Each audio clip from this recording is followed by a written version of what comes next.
Message is being broadcast by the Department of Defense of the Republic. At 2 a.m. Eastern Standard Time, multiple unidentified objects were confirmed to have entered Earth's atmosphere. Discovery Houston, 20 seconds to LOS speed ready. Contact, nice clear in orbit. The first message that comes to you is you are a divine being. You matter. You count. You come from the realms of unimaginable power and light, and you will return to those realms. The vast stretches of the unknown and the unanswered and the unfinished still far outstrip our collective comprehension. 5, 4, 3, 2, 1. Broadcasting from Forest Tower Studios, all the way from the Deep South. Now, here is your host, Joe Root. Broadcasting from a shack on a hill in the mossy creek bottoms of Cane Creek, Arkansas. This is Lighting the Void, and I'm your host, Joe Roop, and we are live on the Fringe FM. It is Wednesday night, March the 11th, and tonight, special guest, podcast host, speaker, and researcher Laura London is with us tonight. And here's the thing. You guys remember when we started reading the Red Book online with Dan, and even I think Amanda got involved, and we were really getting into Carl Jung, and I realized the depth of this book was something indeed special and really deep. And Carl Jung's been such a, I guess, there's so many roots back to Carl Jung when it comes to a lot of the stuff that we talk about on the program. So tonight I wanted to pick someone's mind that really knows about Carl Jung, that's studied about him, read about him, analyzed him, and that definitely isn't me. I don't know if I'll ever consider myself other than anything other than a beginner when it comes to Carl Jung. So Laura London is here with us, and I'm sure you've heard her on other shows as well, too. That's coming up just shortly. Now, I want to thank our sponsors for the network, AncientLifeOil.com, also Metaphorical Archaeology from Barbara Charlton. Give them a call if you've had any trauma, 214-995-3754.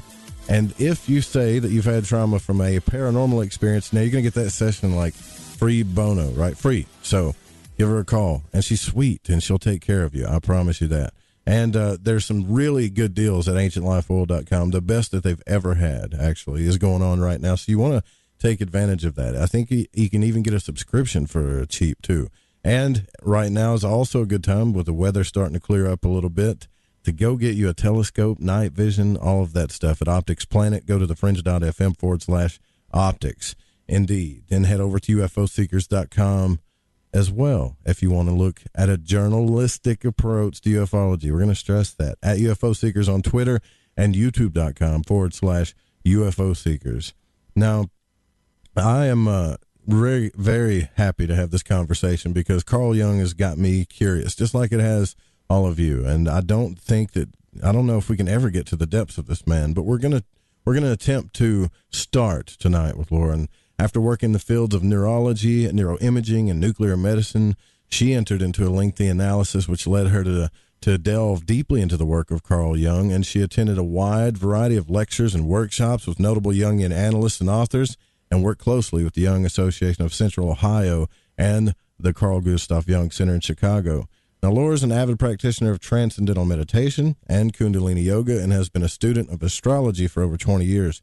And after receiving extensive training in remote viewing from a prominent member of the U.S. government StarGate program, she worked briefly for a time as an operational remote viewer.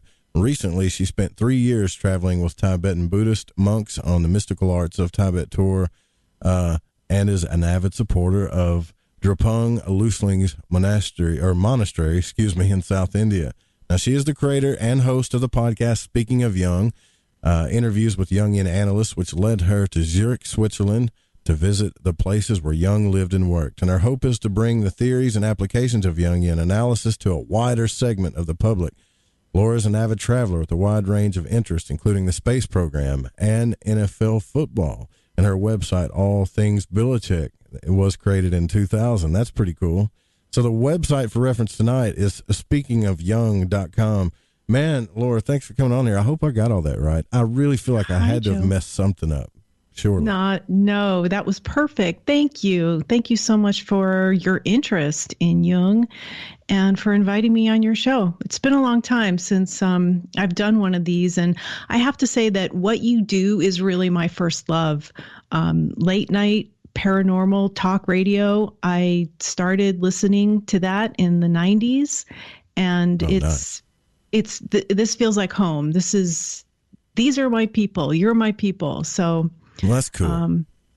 That's good to hear. Yeah, it's what gave me the what do I want to say? The idea and the inspiration to start my podcast, because I don't know too much about your background, but I'm going to interview you here. How did you get to do your show? How did you become interested in doing this? Well, I mean, honestly, it was like listening to Art Bell, and then I got into this thing where people were talking about the out-of-body experience, and I was like, that can't be real. Right? Like that's, right. You know what I mean? Like that can't be a real thing. And but I read Robert Monroe's book on it, and I was like, this guy seems genuine. Like at least his first book did. And I started getting into that, and I had one like life-changing experience that really, like I peeled myself out of my body, watched myself sleep. Mm-hmm. And at the time I started doing like a show like one night a week, and then Art Bell kind of quit. And I tried working with other people and nothing really fulfilled me. So I was like, I guess I'm just going to have to just keep doing this. And that's pretty much how it happened, you know. So you listen to Art too. Yeah. I've been trying to remember what the first show was. I can't remember, but I was living in Cleveland at the time. And I don't talk about this very often, but Cleveland has the oldest UFO group, they say, in the world. It's been in existence for, I think, 60, 70 years, and they meet once a month. They still meet once a month. And when I lived there back in the 80s, when I started going to meetings, that might be how I first found out about Art Bell.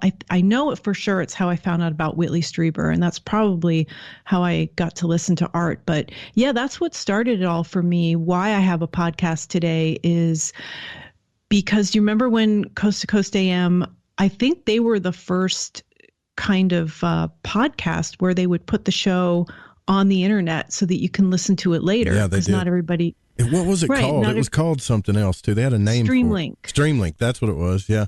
Yep. Yeah. And then it became Coast Insider. Right. Right. So yeah. And Whitley was a guest on the show, and I happened to be good friends with one of his friends who lived in Cleveland, and I think she still does. Her name is Raven Dana. And so I got involved with that, and I don't know where I was going with that, but yeah. No, you just telling me how much you loved radio and you got involved with it, right? And so you kind of put your life into it. I know the feeling because it's a good way to express yourself, for sure. And talking about these issues that you can't really talk about with maybe your family or your friends or your coworkers, you can't. So we would all gather here at night from wherever we are. You said that in your opening that you're in Arkansas, and I'm here in downtown Chicago. So it doesn't matter where you are. We can all kind of come together here at night and talk about the things that we really love and are really important to us. Yeah. Well, Carl Jung is. You know what? This is how I really got into Jung, to be honest. Okay. I knew I was supposed to read it, right? Because I'm a bit of an occultist. And I'm like, okay, I don't know why I'm not reading Carl Jung if I'm an occultist, right? Like, I got to read Carl Jung. And I was taking Gordon White's courses. And when I got into his journeying courses, he was talking about all this stuff. And I'm like, you know what? Now I really got to get into this now. So I got into that book, the first one that I read. And still don't remember all of it. I got to go back and read it again. Was Memories, Dreams, and Reflections, like his autobiography. And that got me hooked even more. And I attempted to get on the air, we did, and go through the Red Book. And it was just so deep and like, it was a lot. That's a difficult place to start. Yeah, and we can hopefully get into that later. But yeah, so I guess like my first question is, and then we can start wherever you want to, is the method that he did before he got into those things. That's what everybody wants to know. That's what everybody was asking. What is he doing to get into these states and all this stuff? And I was trying to flip through it really fast, and I was like, I think it's time we just talk to somebody about this who knows. I mean, we don't have to take any beliefs. I just really want to talk about Jung. You know what I'm saying? Yeah. Yeah. Well, I want to answer that question, but one of the reasons why I started the podcast is because I knew that there was not a lot of accessible information about Jung on the internet. And I had the idea to do it back in 2014. So that was 6 years ago now. And I actually did start it in 2015. Since then, there are a lot more podcasts out there. There are a lot of YouTube channels, a lot more information. Jung's become a lot more accessible. I think he's a lot better known than he was back then. But I want to answer your question because I have a really bad attention span. And so I will go off. And your question was, how did he get into those states? Yes, ma'am. That's it. Okay. Well, that, like every question about Jung, is multi-layered and rather difficult to answer, and you're going to get different answers depending on who you ask. And so just very briefly, the Red Book, I don't even know how I can do this briefly.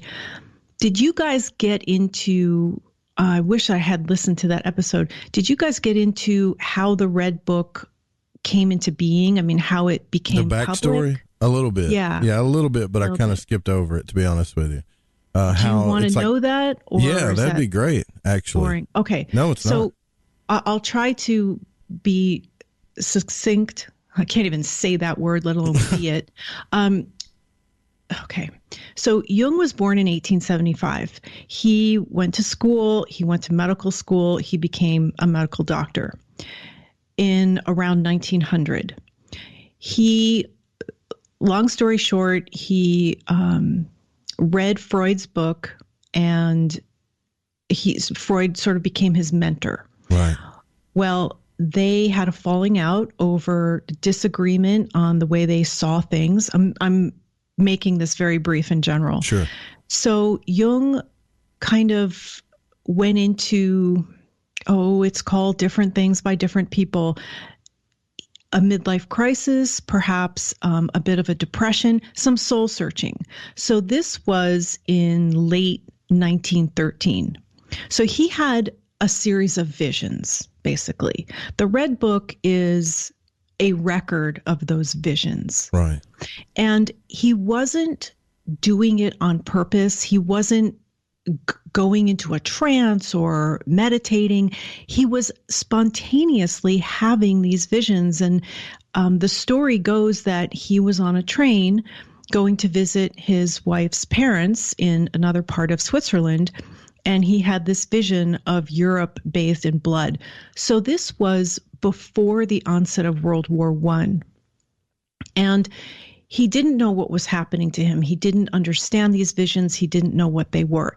Now, bear in mind, he's a medical doctor at this point. He's a psychiatrist. And so things of the psyche aren't that foreign to him, but he didn't understand why he was having these visions. And cut to the start of World War I, when the war broke out, he was, kind of relieved in a way that, okay, I'm not going crazy. These are precognitions, basically, that he had.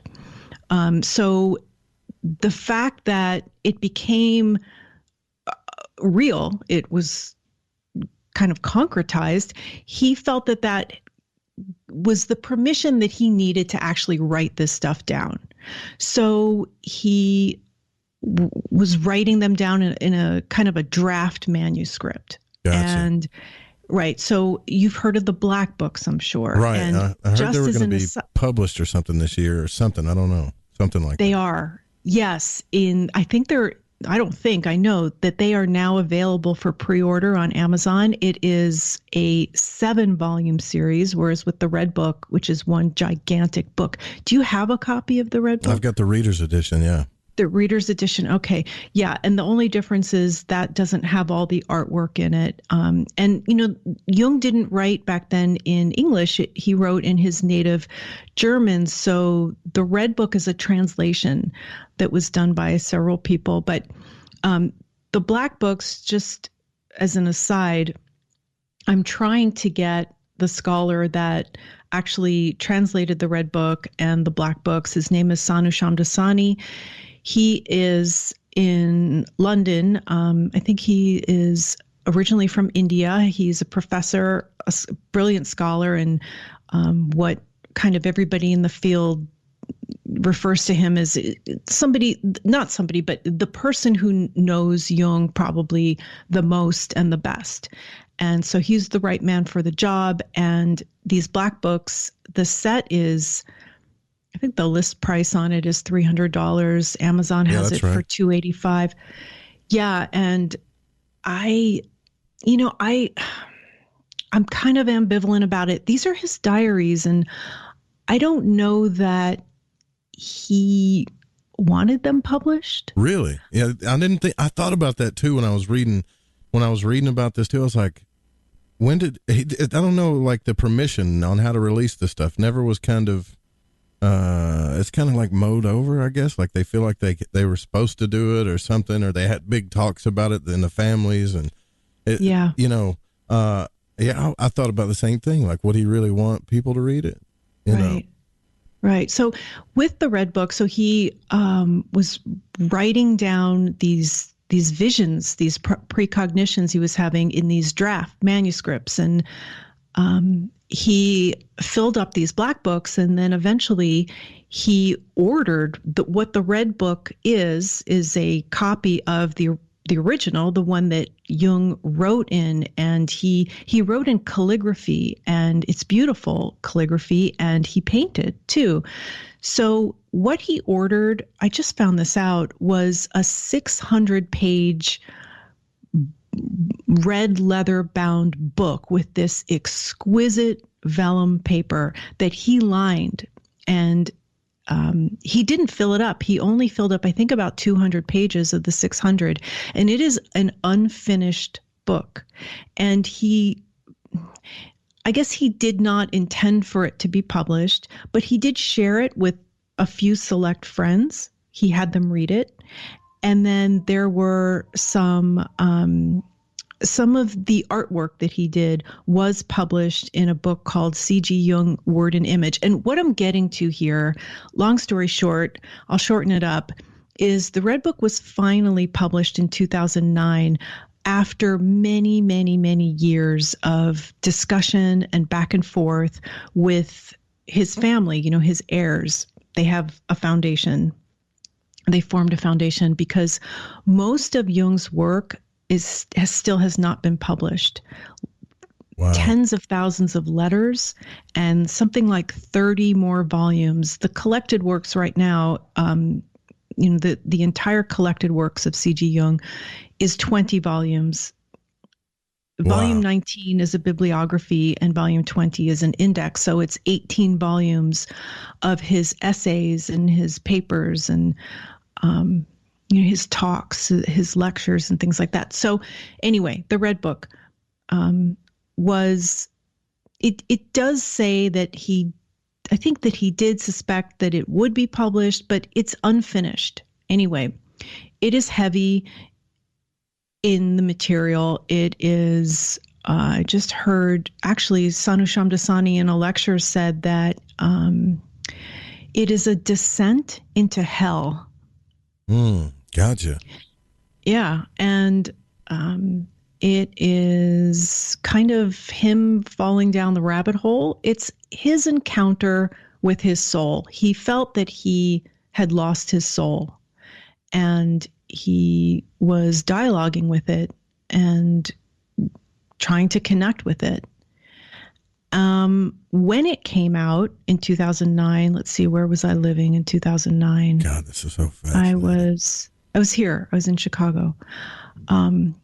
It was released there was a big party. I didn't go. I wasn't invited. I think it was only for invited people at the Rubin Museum in New York City. It was this big to do. And I think that, what do I want to say? It's so overwhelming. The people who were there, that it was this big event. It was this big reveal, and it kind of changed everything. It kind of changed the world of Jungian psychology because it gave people kind of the raw material. All of Jung's work, all of his theories, all of his writings from that point and beyond were developed in the Red Book in those initial years, 1913, 1914, and then he revisited it in 1916. That's when it was all formulated. And there is a scholar. He's actually a medical doctor. His name is Lance Owens. And if any of your listeners are familiar with Gnosticism and the biggest Gnostic website out there, which is now escaping my memory, I think it's gnosis.org. That's his website. He, what was I going to say? I forgot already. This is so fascinating to me, man. Like you've really, yeah. Like I want to get. I wish I had a vacation, like 2 weeks of vacation, where I could just like read Carl Jung every day. Like trying to figure that. I don't know why. I think he was onto something, and that's kind of what I wanted to talk about with you too. You know. Mm-hmm.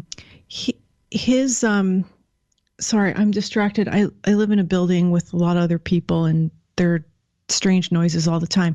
If you hear anything, oh gosh, where to even start? Dr. Owen said that Jung believed that we have lost our souls as modern people. We've lost our souls, and we are only half human and haunted. And so this book is an example, maybe, of Jung's individuation process. Right. Yeah. And that individuation is a rare and difficult and sacrificial road. And so where I wanted to go with that is that for me, I didn't start off reading Jung. And I just want to say, to go on record, Jung, because people sometimes feel bad and they give up, Jung is not easy to read. And even analysts will tell me that. And we'll get into what is a Jungian analyst, because that's who I interview on my podcast. They say that too. Jung is difficult to read. And I didn't read Jung at first. At first, I was in Jungian analysis. And that's very different from studying Jung and being a Jungian scholar. It's not the same thing, and you don't necessarily need to understand Jung's theories or his writings or his ideas to undergo Jungian analysis. Yeah, I think I understand what you're saying. Are you saying that as a Jungian analyst, like, or an analyst, you want to look at what he's saying and maybe theorize what's really happening or what's going on? Like, is that what you do? You kind of like try to put it together and, like talk about theories of what happened, setting, why is he doing this kind of thing. You mean, what does a Jungian analyst do? Pretty much. Yeah, that's what I'm asking. Pretty much. Okay, so a Jungian analyst is a psychologist. And I talk about this a lot on my podcast because one of the purposes of it is to distinguish Jungian analysts from other types of therapists. So there are clinical psychologists who have PhDs in psychology and are clinicians. That is not what a Jungian analyst is. What a Jungian analyst is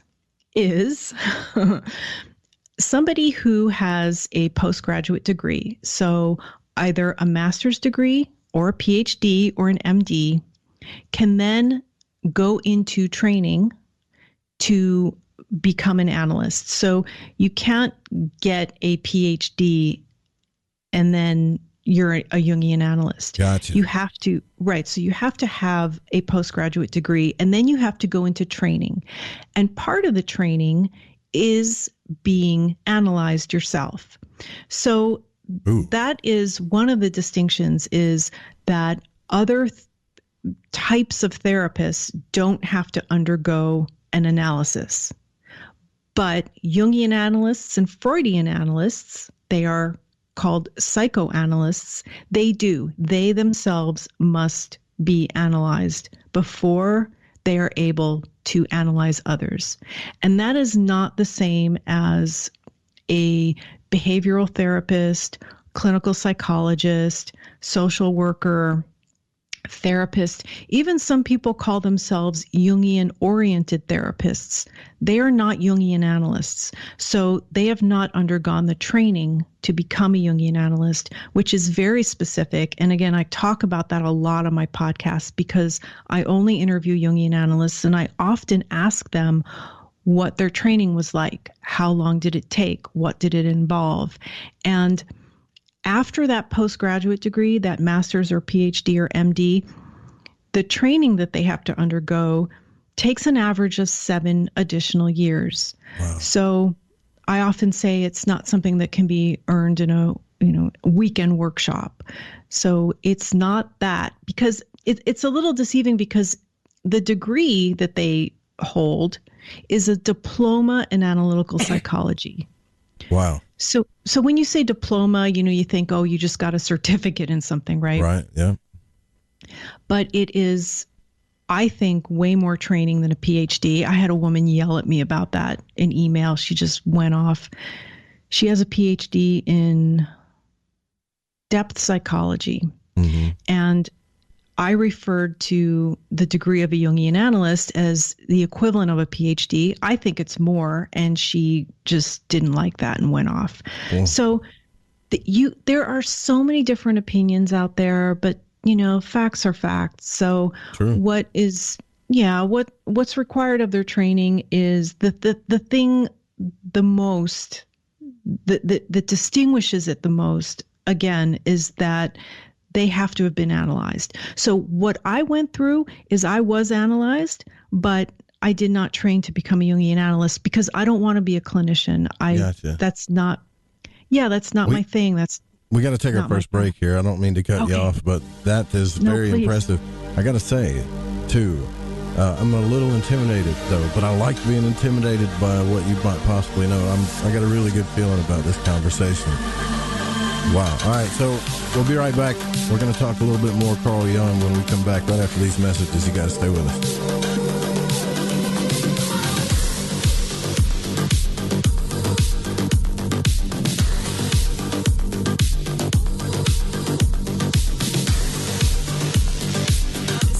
Charlton from Metaphorical Archaeology. If you've ever had a traumatic paranormal experience, the effects of it may stay with you for years. Who do you talk to? You can't go to conventional help. What we do is we use emotional freedom techniques or tapping to actually neutralize the effects of that event. Maybe when you tell the story now, your heart races and your palms get sweaty. You don't even want to think about it because you don't know how to neutralize that. That's what EFT tapping does. It neutralizes those emotions. The circuit that was recorded on is gone. The energy flows freely and you're free of it. And that's what emotional freedom is all about. We offer this as a pro bono service, but this is something that I offer because no one, it seems, is helping people with these experiences. If you'd like to reach me, it's really easy. My cell phone is 214-995-3754. Please leave a message. I will get back to you as quickly as possible. Or you can email me,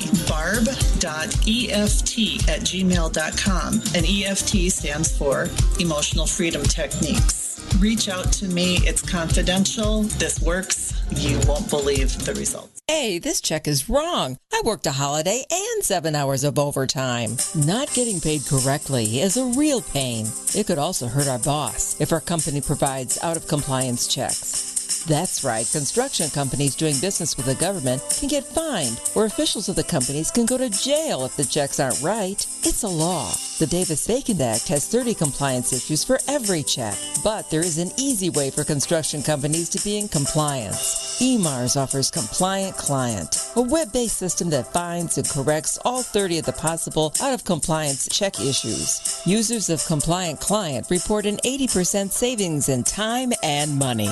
Running a weekly payroll usually takes about 5 minutes. All 15,000 plus clients of EMARS have never had a legal compliance issue. Plus, they sleep better on check day. Contact EMARS at emarsinc.com or call 480-595-0466. All right, man, this is Crow 777, and you are listening to The Fringe FM. Right, me old Chiners. I know it's an ad break, but before you lot shoot off and make yourself a cup of Rosie Lee or whatever else it is you're going to sling down your Gregory Peck, you need to listen to me babble. If, like me, you found your way to Lighting the Void via a downloadable podcast, you might want to take a butcher's at the Fringe FM Wind and Kite. You won't Adam and Eve how many other shows there are or what they rabbit on about. Ancient history, conspiracy, the consciousness, the esoteric, the occult, metaphysics, parapolitical, ufology, technology and spirituality, to name but a few. They got featured hosts like Ryan Gable, Jeremy Scott, Alex Exum, Tim Doyle, Cortana and Gigi, Susanna Ross, the Reverend John Polk, Michael Deacon and J.D. Lewis. You might find yourself listening to the thoughts and theories of the author of The Fish you just finished reading. Or you could pick up the dog and bone, call in and tell everyone your own beliefs or experiences. So do me a favour, before you put on the Ansel or crack open a bottle of vino or roll a joint, go to the Fringe FM and see what you're missing.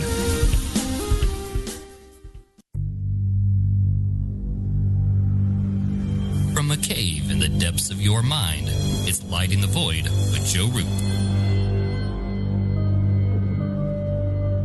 The Fringe FM isn't just a radio station. We also provide services for all your audio production needs. If you are interested in live radio or pre-recorded podcasts, we're here to help. We even do audio enhancements and voiceovers if needed.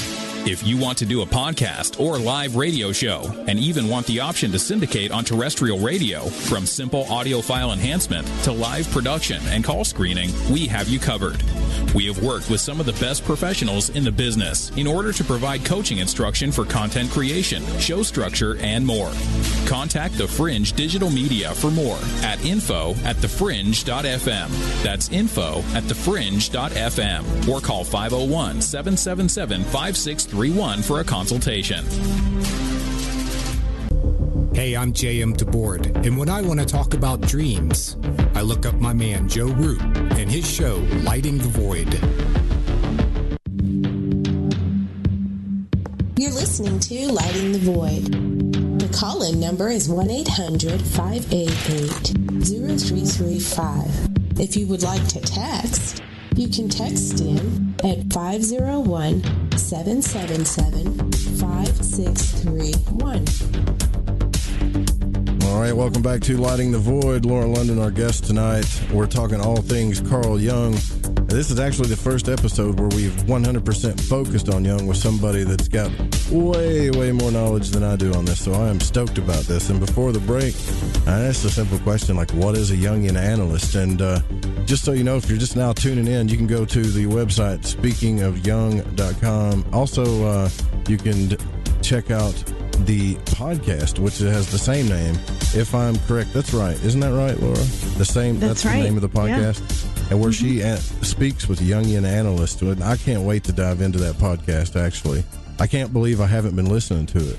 You know, well, I can because I stay busy as hell, but that is definitely interesting to me. And I was talking to you during the break about this, and I really appreciate you telling me like the history of what happened to you and kind of how you got into this, and we can still talk about that more too, and what a Jungian analyst is.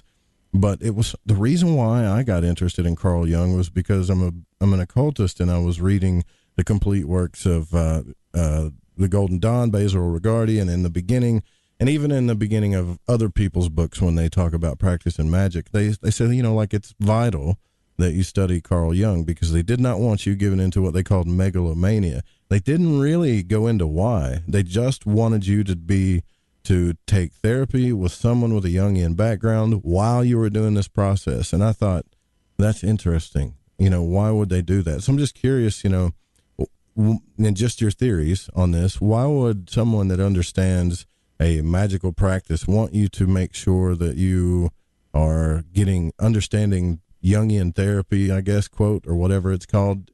Is it just to keep you from going crazy? I wonder. I can't speak for those people that gave you that advice. Sure. My sense is, though, that, Murray Stein said that the genius of Jung was that he was interested in all religions, but he didn't identify with any of them. And he, Jung made the distinction of inner visions, and he didn't kind of think they were real. Gotcha. So what I was talking about in the beginning about how the Red Book began, and I don't think we finished that story. I tend to drag things out too long, but I do want to wrap that up at some point. Sure. As to how what happened between the time that he wrote in the Red Book and then we actually held a copy in our hands in 2009. But Jung has been accused of being a madman, of being psychotic, of having a psychotic break. The Red Book was featured on, it was mentioned, it wasn't featured, on one of those shows called, I don't know, Law and Order or NCIS. And it was great to give it exposure, but then the show kind of ended with saying that it was demonic and it was the workings of a cult or something like that. And so it kind of spiraled out of control and crashed and burned. That wasn't good. So I think that the fear maybe that Jung's family had with having it published was that it was going to be misunderstood. That would make sense, especially for that era, for sure. Exactly. And in Switzerland, too. Mm-hmm. So there was that fear that it would be misunderstood. And from what I understand, Jung later in his life did complain to his confidants that, nobody understands me. Everybody's trying to copy me. Nobody gets what I'm really trying to say. And as I was saying earlier, Jung is difficult to read. He's difficult to understand. And I also heard something that he wrote that way on purpose so that only those who were really interested in doing the work, because, work on yourself is not an easy thing to do. It's much easier to blame everybody else, blame other people, blame your family, blame your spouse, blame your kids for whatever ails you. Yeah. It's a lot more difficult, and it takes a really strong person to look at themselves, take responsibility. I don't mean just take responsibility for your life, but take responsibility for your behavior and what you do and what you say and your thought processes and all that stuff, right? Yeah, for you, not just how you treat other people and what you do out in the world, but for who you are, your personality, your ethics, your morals, who you are. So I don't know if I answered your question. I'm going to say that a lot. But if you know that a vision, an inner figure, and that's who Jung was dialoguing with in the Red Book, those were his inner figures. If you know that they are inner figures and that they're not real, they're not outside of then it's not psychotic. Right. So there's an can I say something to that just really quick? In the book, though, when he tells these people, like a lot of his self-talk is like, this is mad, right? You not want me to think? Am I supposed to? Like, he's constantly, in the beginning of it anyway, is trying to be logical with himself, and even quotes to these inner characters that they're not real. And they say back to him, like, we're very real. Like, almost like they're shocked that he would think that they're not, So Right. It's strange. We get into that whole discussion of reality and the double slit experiment and consciousness. I think that's why people are so curious about this stuff. Okay, so Jung believed that the inner world is just as real as the outer world. And that might sound like it's contradicting what I'm saying right now. Sure. But these inner figures that he was with, the devil is in the Red Book, right? Salome, Philemon, those figures, he knew that they weren't real, so they didn't drive him insane. He knew that they were inner figures. So Jung was still working. He had a family. He had a wife, and he eventually had 5 children.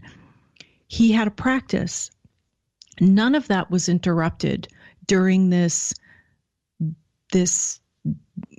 I know the expression right now is deep dive into his unconscious. Now, Nietzsche went mad.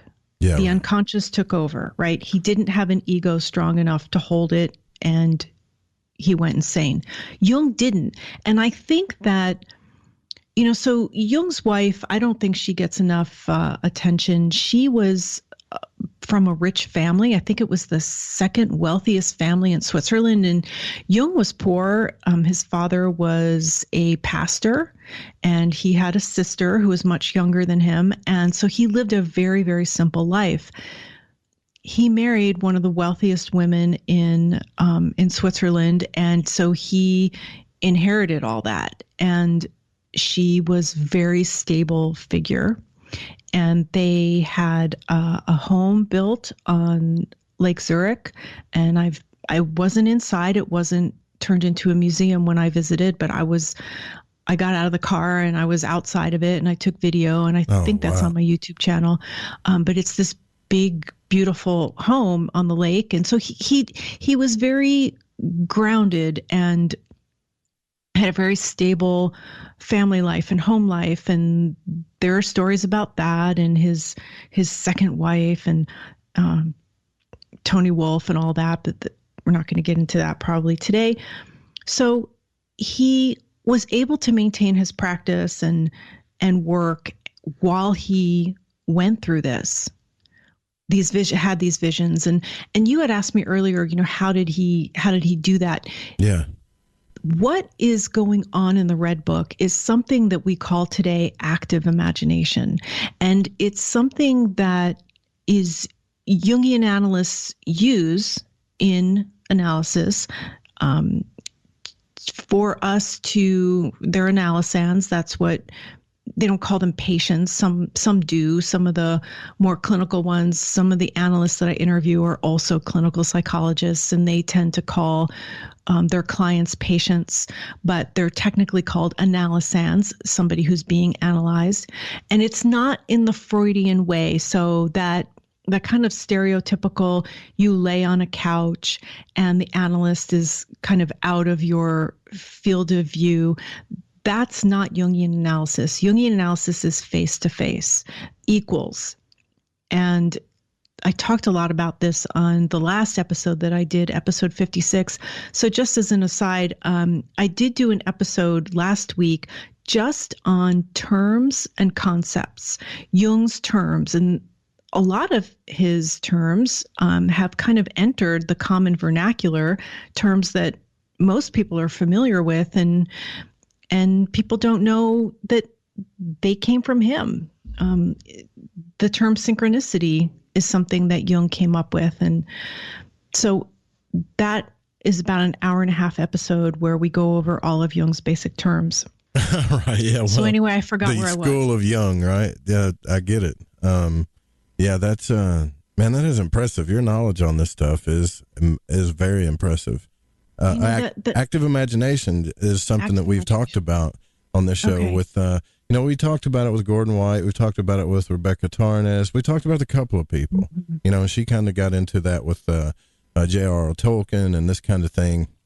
Mm-hmm. But active imagination is like, okay, so what I'm used to, honestly, as an occultist is either like meditation or going into some type of trance or vision or dream work or something like that. But active imagination, and the magicians have this thing that they called scrying, which they say is totally different than everything else, and sometimes you use cards or figures to move into. But is active imagination kind of like surrendering to whatever's happening in the mind and you just go with it? Is it kind of like that, or do you? Yeah, it's kind of like that. It's kind of like that. It's kind of like dreaming a dream forward. So let's say I had a dream about a person that was unfamiliar to me. I didn't recognize, didn't know what to make of this person, and didn't understand what they were trying to tell me in the dream. So my analyst might suggest that we do an active imagination about it. So it would be me interacting with this person in my mind, asking it questions, trying to have a dialogue with it. And in the beginning, I thought, well, what good is that? That's just me making it up. Well, yeah, you making it up is saying something. Whatever you make up is coming from you. We want to take a look at that. Do you know what I mean? Kind of like that ink blot test, the Rorschach ink blot test. What do you see in this? Well, what you see in that ink blot says something about you and where you are right now.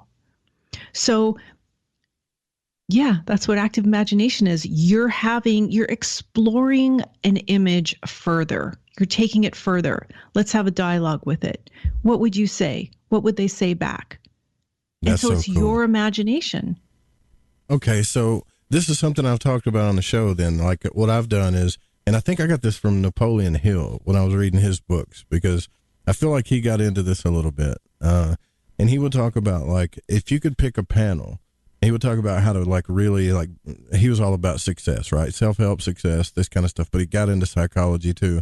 He even wrote a book, Conversations with the Devil, which was kind of controversial, or Outwitting the Devil, excuse me, which is kind of controversial. And they held it, too, till it came out. Or until they decided it was okay to release. Okay. And he talks about this panel that you would have, right? He said, think of like the 5 biggest figures in your life that you really look up to. So if it's John F. Kennedy, Will Smith, whoever it is, whoever. And if you've got a question or if there's something going on in your life you need answers to, then you kind of go into this thing where you actively imagine they're sitting at a table and they're going to answer these questions for you. Like, what would they say? That kind of thing. Is that close? Yes. Yes. Mm-hmm. Cool. Your imagination. Yeah, that helps me understand a little bit better. Yeah, that's cool. Okay. So, sorry, where were we? No, I mean, we were talking about active imagination, and I just got lost into that because it triggered. No, I did memory. too. There's so much to cover here, and I'm a little scattered because I was actually reading something because I did take some notes, and there were some things that I wanted to make sure that I did mention, but I thought that you were going to get more into it being prophetic, because some people thought Jung was a prophet, right? And so and some think he was a mystic, and there have been books written. Was Jung a mystic? Yes, he was. No, he wasn't. And again, it depends on who you ask. It depends on what their definition of mystic is, and was he a prophet? Yeah, I think so. I'm sure there are a lot of people that would say that he wasn't. But what he saw in those visions that he had before World War I were prophetic. And what's in the Red Book are precognitions. So then how do you feel about reading earlier you said the Black Book was his diary, and you don't know that if he would want us to read it or whatever, but what if like there's some really, I got this thing going on in my mind, like what if there's some really good answers to things in there? Yeah. When I say answers, I mean just getting us to the answers. Like the way I look at it, and I've said this on the show too a lot of times, Laura, is like we live in this world, this physical world, and then I use this figure 8 symbol, right? And it's like, okay, we live in the physical world, we're on this side of the figure 8 symbol. Then the lines cross and they make another figure 8, and that doorway right there is kind of like the subconscious between the two circles on the figure 8. And it works in magic. It works in synchronicity. It works in all kinds of different ways. And I feel like Carl Jung was tapping into that, like wherever the soul is, or how to communicate with whatever this thing is. And I wonder, like, do you still think it's a bad idea to read these books? Like, what if we get? I'm not even saying that's not even what you said. Actually, you said you don't know if he wanted us to read them, but yeah, I don't think it's a bad idea to read the books. I feel uncomfortable about it, but it's up to the family, and the family agreed. I don't know the story behind the black books as much as I know the story behind the red book. So I think what I was saying earlier is that I'm trying to get Sanu Shamdasani to come on to Speaking of Jung. He's very busy right now. I had a very good friend of his on the show back in December. Her name is Ann Casement, and she's helping me get Dr. Shamdasani to agree to be on the show. So I want to talk about the black books, because we've been talking about the red book for over 10 years now, and not a lot of people know very much about the black books. I don't know what's in them. I had asked if there were any surprises, and I was told no, like any big revelatory piece, and was told no, but just to see all of the raw material, it's kind of like his notes and drawings. I know that there are additional drawings in there. So I don't know. And again, I don't know if, I don't want to speak out of turn. So we don't know. And I'm sure that that's going to be the topic of many episodes of the podcast, these black books. But there was something that an analyst pointed out that Jung wrote down in 1922. He said, "The great work begins. You've been too unconscious for a long time. You must go to a higher level." And he said that he was ready. And because this dialoguing he was doing in the Red Book was with his soul, right? So it was considered a marriage, his marriage with his soul. And there was talk of his soul telling him to start a new religion. And Jung was very resistant to that. And that's something that, I do want to talk about the shadow side of Jungian psychology, which is that it's by some accused of being a cult, which I don't agree with. And that we tend to idealize Jung. And so what if we did? That's natural that we would. The man was ahead of his time, and yes, in so many ways. How can you? Yeah. All of those type of people get idealized. They help humanity along. There's nothing wrong with that, in my opinion. Cult activity is different, but that's not right. I don't see anybody, or have ever met anybody that follows Jung or has really studied Jung act like a cultist. I really haven't. You know what? I just watched on Netflix. I didn't have Netflix until a few months ago, and I watched that documentary. It was, I think, a 6-part series on Bhagwan Sri Rajneesh, who was later known as Osho. That was a cult in Oregon back in the 80s. I need to watch that. That sounds interesting. I think it's called A Wild, Wild Country. And I was interested in Bhagwan Sri Rajneesh back in the 80s. I used to check his books out of the library, and I knew about the ashram in Oregon, and he was kind of like, they sensationalized how many Rolls Royces he had and how many Rolex watches he had, but I didn't know about the attempted murders and the poisonings and about his sidekick Sheila. I didn't know about any of that, and that's all laid out in this documentary. And of course, it's trying to show all sides, but who knows if it was biased in any way. There's a lot of archival footage in there, but that's a cult. It was very rattling to watch that, because I've never seen a cult up close like that before. And that is not this. Man, it's not this at all. This thing is going, we're already at the top of the hour here. Laura London's our guest tonight. You guys, if you got any questions too, you can call in, but you can also just tag Joe Roop in the Fringe FM chat if you want to ask a question to our guest tonight. Just to hit the @ symbol and Joe Roop, and I will get to that as well. You can join the chat by going to thefringe.fm/chat room, or clicking on where it says chat room on the website. It's a fun Discord server. We'll be right back.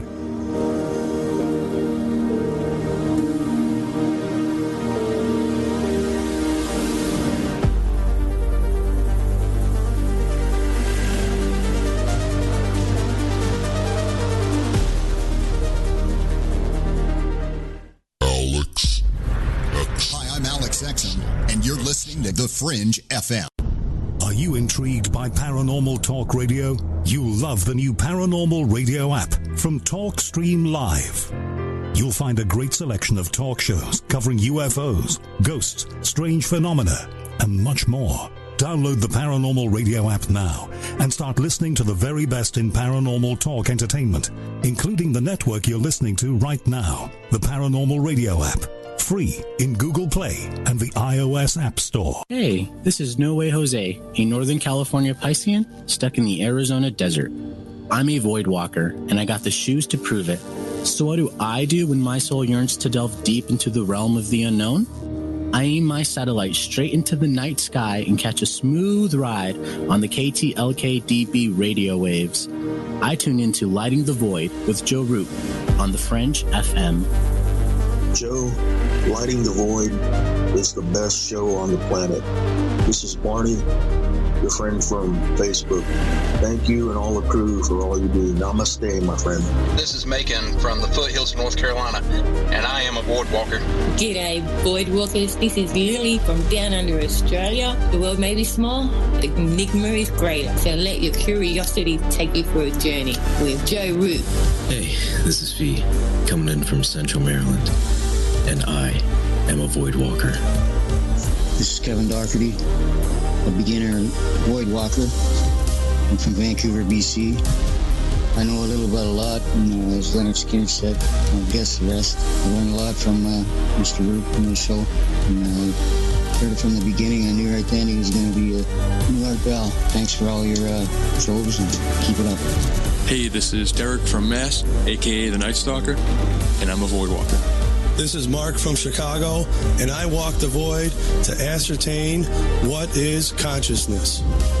My name is Jared Johnson, and I'm from Humboldt County, California. I do not know all the answers to the questions about reality. I do not claim to know the ultimate truth about life. I seek that which has been made hidden as a part of a family of explorers of consciousness. I'm a void walker. Thanks, Joe Roop. I'm Clyde Lewis. You're listening to The Fringe FM. Hey, is that a new music app? Yeah, check it out. Surfer Music Discovery. It links to thousands of online stations, but the twist is you see the song names and artists that are now playing live. That's different. No guessing. Looks like a waterfall of music. So many formats. Rock, oldies, country, R&B, jazz, and a whole lot more. How's that spelled? Surfer. S-U-R-F-R. Is it expensive? It's free. No need to sign up or sign in. Get the Surfer Music app free from Google Play or the App Store. Have you ever seen an ad or banner which brought you a feeling that someone is reading your mind or even listening to your conversations? Your online data is being used against you. Surfshark is a VPN service that makes online privacy protection easy and attainable. You can use it on as many devices as you'd like simultaneously. Surfshark encrypts all internet traffic sent to and from your devices and ensures that your IP address remains hidden. The VPN service that we use at UFO Seekers, plus 1 month free for $1.99 a month. Visit surfshark.deals/seekers. We all have that story to tell in our lives. The winds were howling, the ground shook, you could hear rushing water, and then history repeats itself. When there's no power, refrigeration fails, stores with their shelves stripped bare, ATMs can't operate, deliveries stop. Then what? These events can last days or weeks. You need a plan. And statements made during recent interviews, FEMA Administrator Brock Long has repeatedly urged all Americans to understand three truths. FEMA is broke, the system is broken. If this is the new normal, Americans can't rely on federal cavalry when disaster strikes. Don't get caught out in the elements empty-handed. Prepare with us by going to preparewiththefringe.com and get your 2-week food supply. 92 servings, 8 food varieties with 25-year shelf life. Normally $137, now only $75. Or get a month's supply, normally $247, now only $147, shipped in one business day. Just go to preparewiththefringe.com or call 888-440-7931. That's 888-440-7931. Get this great offer and be prepared while it lasts. Hey, Fringe listeners, this is Dave Cruz, host of Beyond the Strange Radio, asking you to join us live Sunday evenings at 7 p.m. Pacific Time, 10 p.m. Eastern, right here on the Fringe FM. Visit BeyondTheStrange.com for links to chat, social media, and schedules of the show. And remember, always stay strange. Hasta.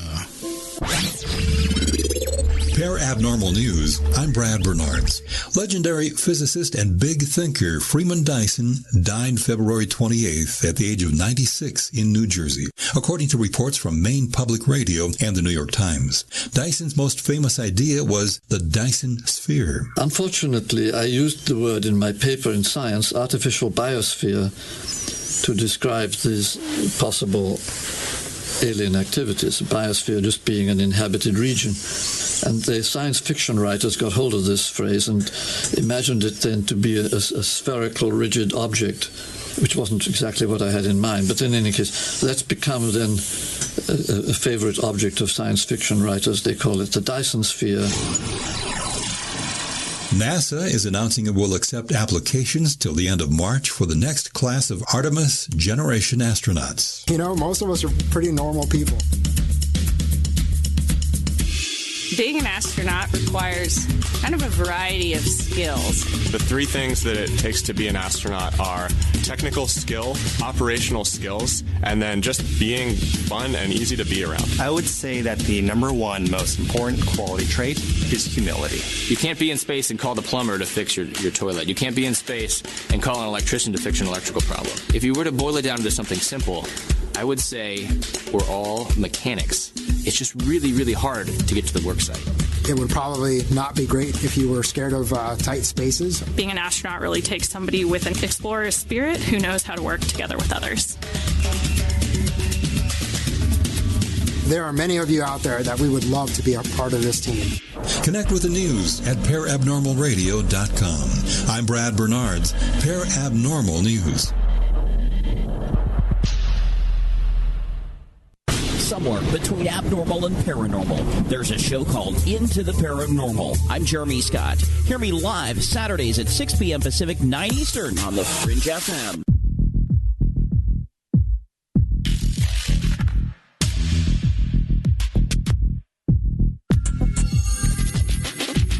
To call Joe, pick up the phone, dial 1-800-588-0335, toll free from the United States or Canada. You're listening to Lighting the Void Radio. Yeah, welcome back to Lighting the Void.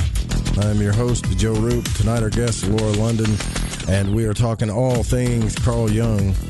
You can go check out the website, speakingofjung.com, for reference if you're listening on your phone. You know you can listen to this via the Fringe FM app, TalkStream Live, the Paranormal Radio app, TuneIn, Alexa even. You can download the what are those things called? They're called something. I can't think of the name of it. Download the link in Alexa. Once you have it in there, all you got to do is tell it, play the Fringe FM, and it'll talk to you. And before the break, we were discussing all things Jung, what a Jungian analyst is, the backstory of the Red Book, and we're just kind of scratching the surface. I mean, honestly, Laura, I think, I'm glad you got a podcast, because I think it would take a long, long time to probably get all of the information out that you have on this, I think. And I really am happy to talk to you about this. Never talked to anybody just about Carl Jung. I've had discussions, but never talked to anybody that's really, really into Jung. And well, thanks for your interest. I appreciate it. Yeah, I'm so interested in it. And I guess where I want to like pick up where we left off here too, but I also want to ask you what your thoughts are on things like, Jung talks about synchronicity.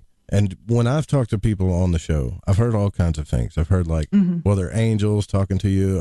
The Rosicrucian idea is, and even in other ideas, if there's a holy guardian angel, that there's this one angel like speaking over you. When you read Jung, it seems like if he's talking to this thing that's, kind of like his double or something. So it gets confusing to people, man. Like this is where all the questions are. Like, what is the inner world about? Is it all just in the brain? Right? Like just in this physical organ of my brain, which I can't believe that because it's so vast. Or is there really something more to it? I'm wondering if that's what you think about sometimes, or are you more just interested in what Jung was trying to do when he was doing these methods? Well, I think that one of the things we haven't talked about yet is the unconscious and the collective unconscious. And you were talking earlier about, you mentioned the subconscious, and I was having Dr. James on this latest episode that I did last week talk about what the unconscious is, and is it the same as the subconscious? And he said right away, no, and that Jung never used the word subconscious. He used the word unconscious. Because the unconscious is everything we're not conscious of. Right. And that the word subconscious kind of makes it seem like it's something that's beneath the consciousness. And that wasn't the case for Jung. And the collective unconscious is kind of the storehouse of all the archetypes, and it's the collective, it's the collective unconscious. We have the personal unconscious. Each of us has our own unconscious. And then the collective unconscious is kind of like the unconscious of humanity. Right. And like so when we hear people talk about the Akashic records, I'm like, what is that? Is that the collective unconscious? Because that's what it sounds like to me. Yeah, I think so. And the inner and the outer, we were talking about that earlier. So if you see everything as outer, like ghosts, and during the break, you and I were talking about that because I told you that when I was 5 years old, I thought I saw a ghost. And if you see everything as outer, it was a ghost, it was an alien, it was shadow person. Those could be inner figures. And if you've lost your ability to differentiate what's inner and what's outer, then that's where there could be an issue. Gotcha. Right? So Jung in the Red Book knew these figures are real, but they're inner figures. They're not in the outer world. So he wasn't taking action on them. Right? He wasn't hearing voices telling him to do things and then going and doing it. That's not what was going on. Yeah, that makes sense. That does. And so he was looking for answers, and the Red Book was his encounter with the unconscious. So another thing we were talking about was drugs, and I want to mention this because I don't think this gets talked about enough, is in Jungian analysis, which I was talking about earlier, Jung did not pathologize behavior.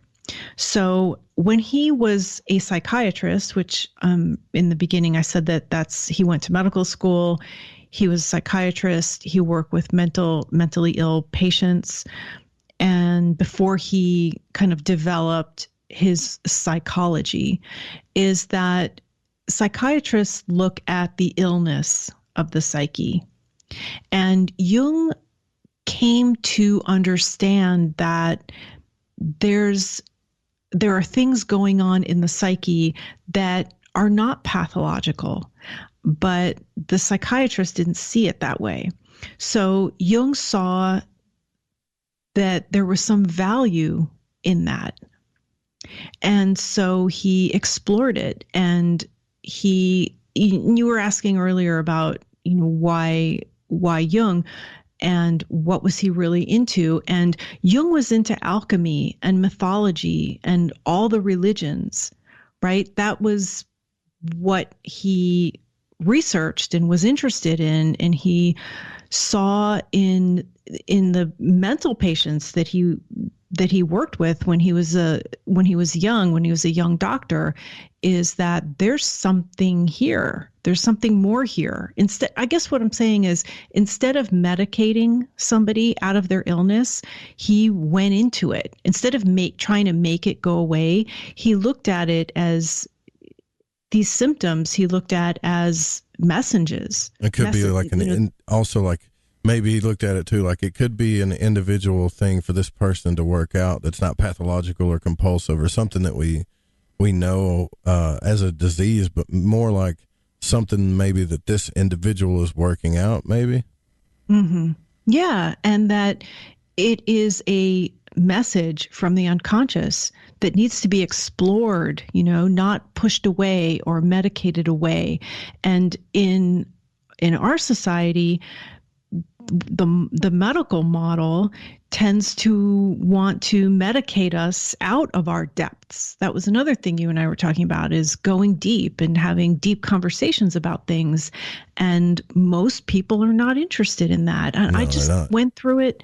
No, and I just went through it. I was at a family thing in San Diego last month, and I was with some family members, and I was feeling kind of affected by something. And so I needed to talk about it. And you've got to be careful who you share these feelings with, these, people don't want to hear that. It makes them uncomfortable. Yeah, right. So, yeah, I know what you're saying. Yep. Yeah. And I went there and I talked about how I was feeling about something, and what happened? They changed the subject. They didn't want to hear it. And, I've got to respect that, because but don't you wonder at the same time, like, it's not like you're speaking in tongues, and it's also not like you're speaking something that is just incomprehensible or evil. Yeah. And so what's the deal here? Like, that's the way my mind works. Like, if you really did care about me as a friend or whatever, right? Like, you would actually listen to what I'm saying. You see what I mean? But I understand. I guess some people are all individuals, so I guess you do got to respect it. Yeah, I think that it's too overwhelming. Kind of like also today, I had to get a routine medical test done this morning, and the doctor said, well, afterwards, he's like, everything's okay, and I can show you. And I said, no, I don't want to see it. I don't want to see what the inside of my body looks like. I don't find that interesting, and I'm squeamish when it comes to that kind of thing. So he might be having a conversation right now thinking, I don't know why some of my patients, they just don't want to see. Right. I get it. Yeah. This scan or this scope. So maybe some people just aren't interested and don't want to probe the psyche. And I liken this sometimes to what my brother does. On the side, my brother, he buys cars, and I don't think they're antique cars. They're classic cars, and he fixes them up and he sells them. And he's got kind of like a big warehouse garage place where he stores them and he works on them, and then he puts them in shows. And I'm not interested. Okay, that's great for him. But when he wants to talk about cars and engines and stuff like that, I'm just not interested. With me, when I want to talk about the psyche, when I want to talk about behavior and complexes and projection, that applies to everybody. Mm-hmm. Cars, right? Not everybody's interested in cars. Not everybody cares about a 67 Chevelle, right? Like, and what you did to build it. I get what you're saying. Yeah. Or watches. I have a friend who loves to buy watches and collect watches. I don't care. I don't even wear a watch. But with psychology, everybody has a psyche. I mean, that sounds strange to say, but everybody has a shadow. Everybody has a persona. Everybody has an ego. But the truth is, not everybody wants to talk about it. Not everybody wants to understand it.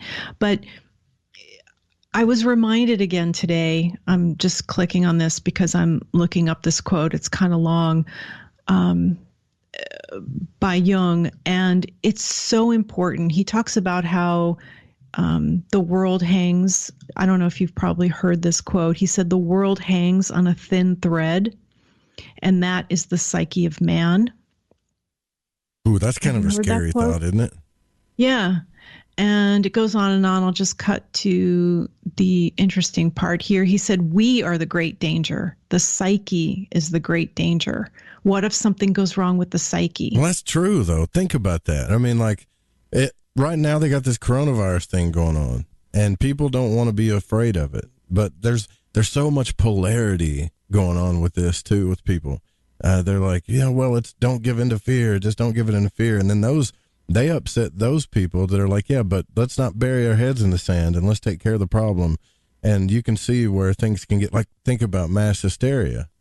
When Orson Welles did War of the Worlds, how powerful that was. People thought he was being for real, so that's just like top level stuff. What if the collective unconscious is being held by a thread? Now that's really scary. Yeah. So, he said how, if the power of the psyche, how important it is to know something about it, but we know nothing about it. And everything that's going on in the political arena, I don't want to talk about politics, but right. I get that. I did do an episode about that when it was just starting back in 2016. And this is about us, right? It's about this splitting and this, how, half are red and half are blue, and all of the fighting on social media and just the ugliness and the relationships that have broken up. It's the opposite of evolution to me. The opposite of progression, the opposite of evolution, the opposite of understanding, the opposite of evolving a society. It's not even worth your energy in so many ways. That's just my opinion, though. Mm-hmm. So, I think that it is more and more important for us to understand ourselves and not forget about understanding other people. Understand yourself. And with Jungian analysis, so getting back to what we were talking about before about reading Jung and understanding Jung. So my story, I started off in analysis, and then I started exploring Jung. But when you're in analysis, you're not learning about Jung. You're not learning about Jung's theories. That's what an analyst does. It's kind of like when you go to the doctor is not teaching you about the liver and anatomy and the endocrine system. You're not learning that when you go see a doctor. They learn all that so that they can take care of you and treat you and heal you. So when you go to an analyst, you're not learning about theory. And I've actually seen several analysts. I had one very long analysis, and then I did some work with some other analysts. And one of them, by that point, I was doing the podcast. I was firmly ensconced in Jung. I was reading Jung. I read Jung every day. That's what my Twitter is for. It's to keep me reading Jung every day. Because in the beginning, when I first became interested in understanding what went on in my analysis, I couldn't understand Jung when I tried to read Jung. That's why I started reading, in the beginning, the work of Jungian analysts. So Jungian analysts, not all, but a lot of them tend to write books, have books published. Mm-hmm. And that is difficult enough, but that's where I started. And That's actually kind of how the podcast started too, is because I thought, okay, well, I can interview these authors and they can come on and they can talk about the book. And Gotcha. That's what I was doing in the beginning. Yeah. And so then I started reading Jung more and more and more. And where was I going with this? See, I totally forgot. Oh, this analyst said, so I threw out a term, one of Jung's terms, while I was having my session, my analytic hour. And he said, I don't speak Latin. So he wouldn't let me talk about Jung. He wouldn't let me talk about that concept because that's not how that process works. And so for me, there's a difference between the work we do in analysis and studying Jung and reading Jung. Gotcha. Now, that doesn't mean they both can't exist, but they're not the same thing. So for many years, I worked with an analyst, but we were working on me, right? We were working on my psyche, my unconscious. And that wasn't me studying Jung. That didn't come until later. And with the podcast, I wanted to share with people what I had learned about Jung because I was very late in my analysis by the time I really wanted to understand Jung and understand these theories. And she would teach me a lot of things there toward the end of the analysis. And I wanted to share that with people. And so, based on my love of listening to Art Bell and George Norrie and Jimmy Church and Whitley Strieber and hearing how they would share, these people would come on the show and they would share, a lot of times it was books, whether it was Robert Bauval or, Michio Kaku or Graham Hancock, and they would talk about their books. And so that's another thing that gave me the idea to do my podcast where I would interview these Jungian analysts. And I like the classically trained analysts, the ones that trained in Zurich, because they're closer to Jung, the way Jung worked, the way Jung lived and worked, and not kind of the more postmodern people, right. But it is funny to me that people get involved with Jung, even such as yourself, and then it's so deep that they make their entire study and lives about it like it's a subject unto itself. And that's why I think, like, if I give you the third line in the Voidwalker Creed, which was created by one of our listeners, is that I seek that which has been made hidden as a part of a family of explorers of consciousness, right? That's what I feel like we're trying to do here. And I think Carl Jung is a big, big piece to that puzzle, if not one of the biggest.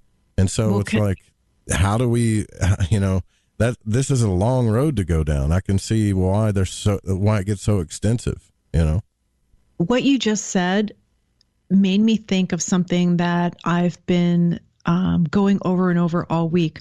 I was reminded again of the house that Jung was born in near Lake Constance in Switzerland.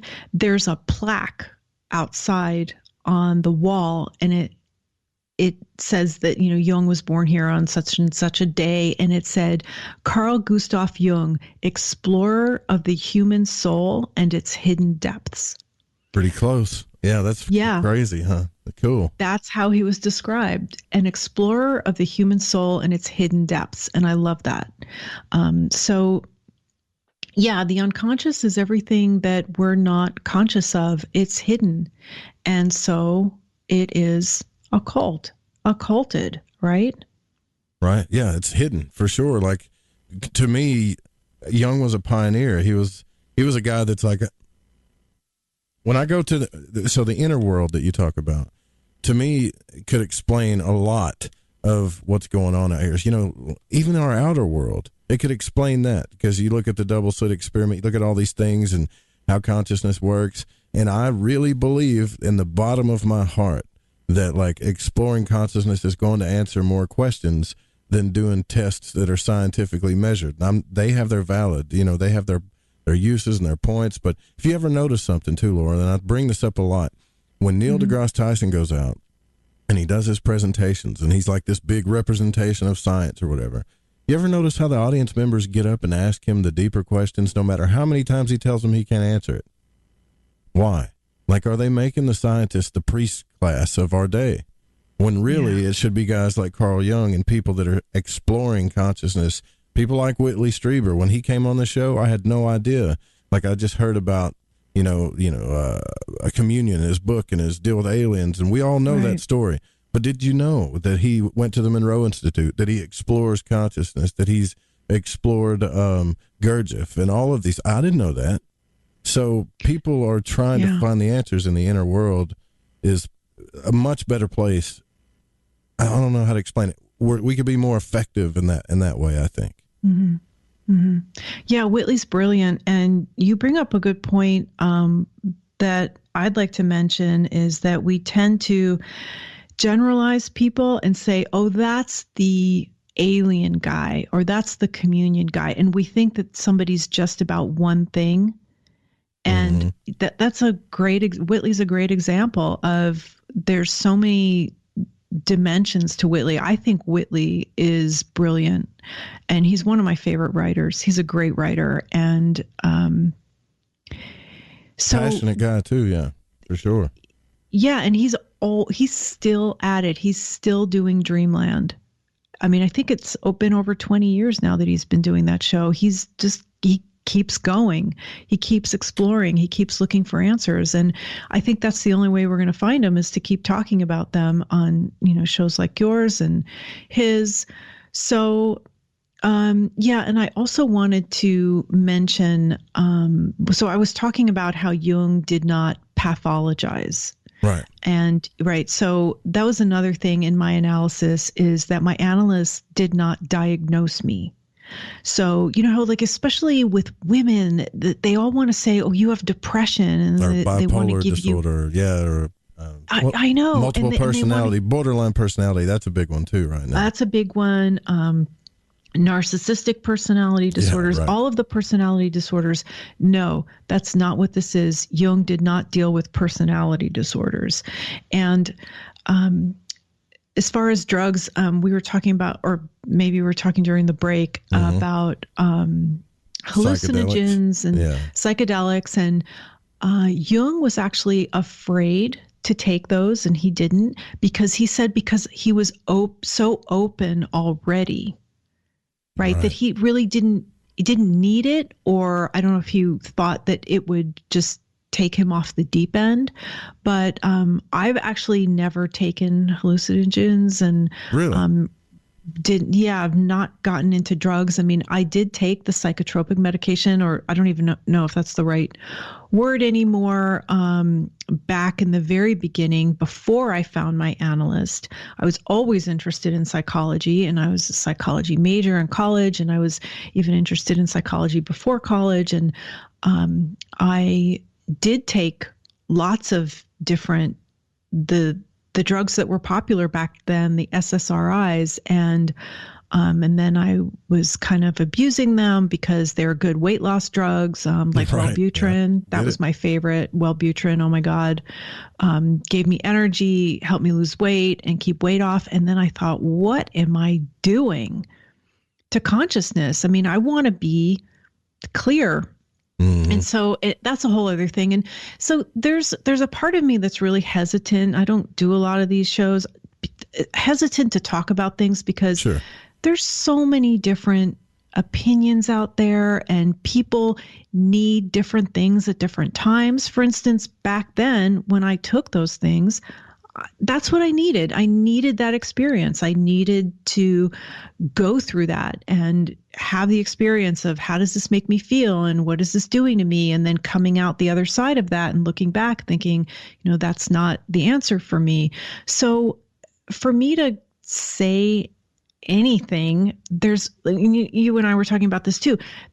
There's always the other side to consider. And that is something that I learned in analysis is that the other side is always there and it needs to be considered for wholeness, because that's another big part of working, doing this work.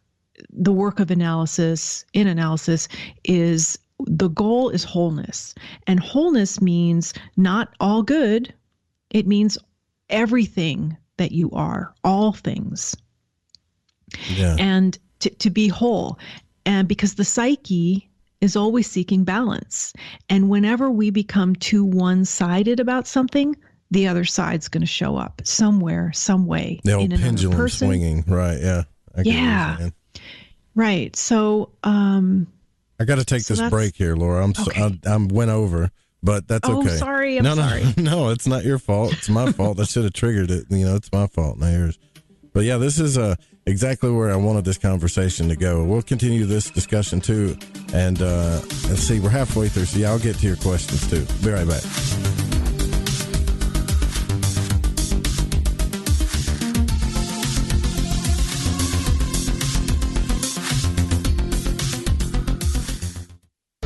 This is Rev Dan Lopez from Spiritual Warrior Today Radio, and you're listening to KTLK, The Fringe FM.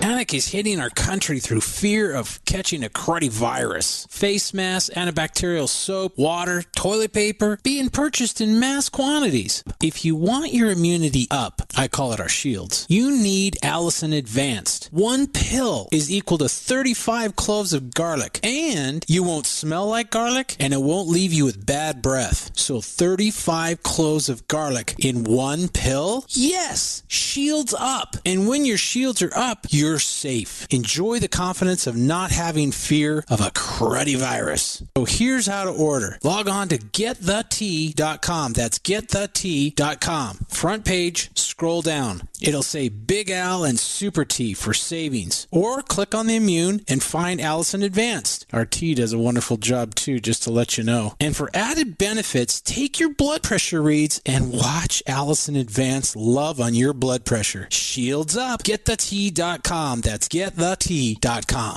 So, you love talk radio? Then you'll love TalkStreamLive.com. TalkStream Live is always on, 24/7 with the best streaming talk shows. Find your favorite talkers and discover some new ones. It's free, readily available online or on mobile with any smartphone or tablet. Finding your favorite talk shows all in one place has gotten a whole lot easier. Just go to TalkStreamLive.com. Be sure to download the free apps from Google Play or the iTunes App Store.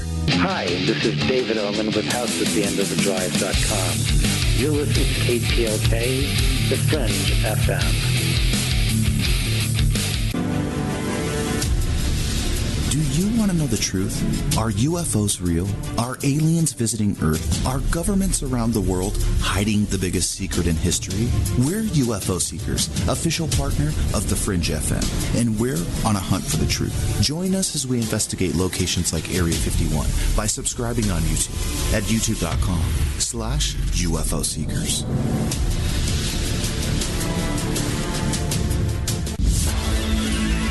Hi, this is Kronox from Belgium, and you're listening to Lighting the Void with Joe Roop.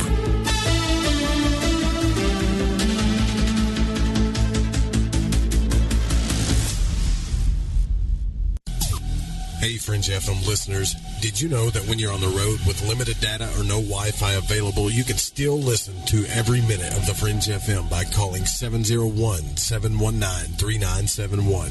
No smartphone, app, or internet needed. Saves your data plan and no extra cost if you have unlimited minutes. Call 701-719-3971. That's 701-719-3971. Listen to the Fringe FM on any phone, anytime, anywhere. Alex Exum. This is Alex Exum of the Exum Experience and Live Talk, where we discuss current events, society, and culture. My shows are based in actuality, actual existence, contrasted with what was intended, expected, or believed. You can listen to me live Tuesdays, Wednesdays, and Thursdays at 7 p.m. only on KTLK, The Fringe FM. Okay, nurse, let's get this man to the ER stat. Right away, doctor. We see this every day. Heart attack or angina pain due to blocked and clogged arteries. Chelation can remove obstructions or blockages from arteries and help avoid painful and expensive surgery. Now there's Angioprim. It's a liquid oral chelation product that you take with juice. You start to feel the results fast. Angioprim increases blood flow all over the body, and that means more energy and strength to take on the day with less aches and pains. 60 years of research has gone into chelation, and Angioprim is the result. A safe and easy way to unblock your veins and arteries from buildup that slow circulation. Paging Dr. Jones. Please report to the emergency room right away. Log on now to angioprim.com. That's ANGIOPRIM.com. Or to speak with a trained consultant. Give Angioprim a call at 954-882-7221. That's 954-882-7221. This is Reverend John M. Polk, and you are listening to KTLK Digital Broadcasting right here on thefringe.fm.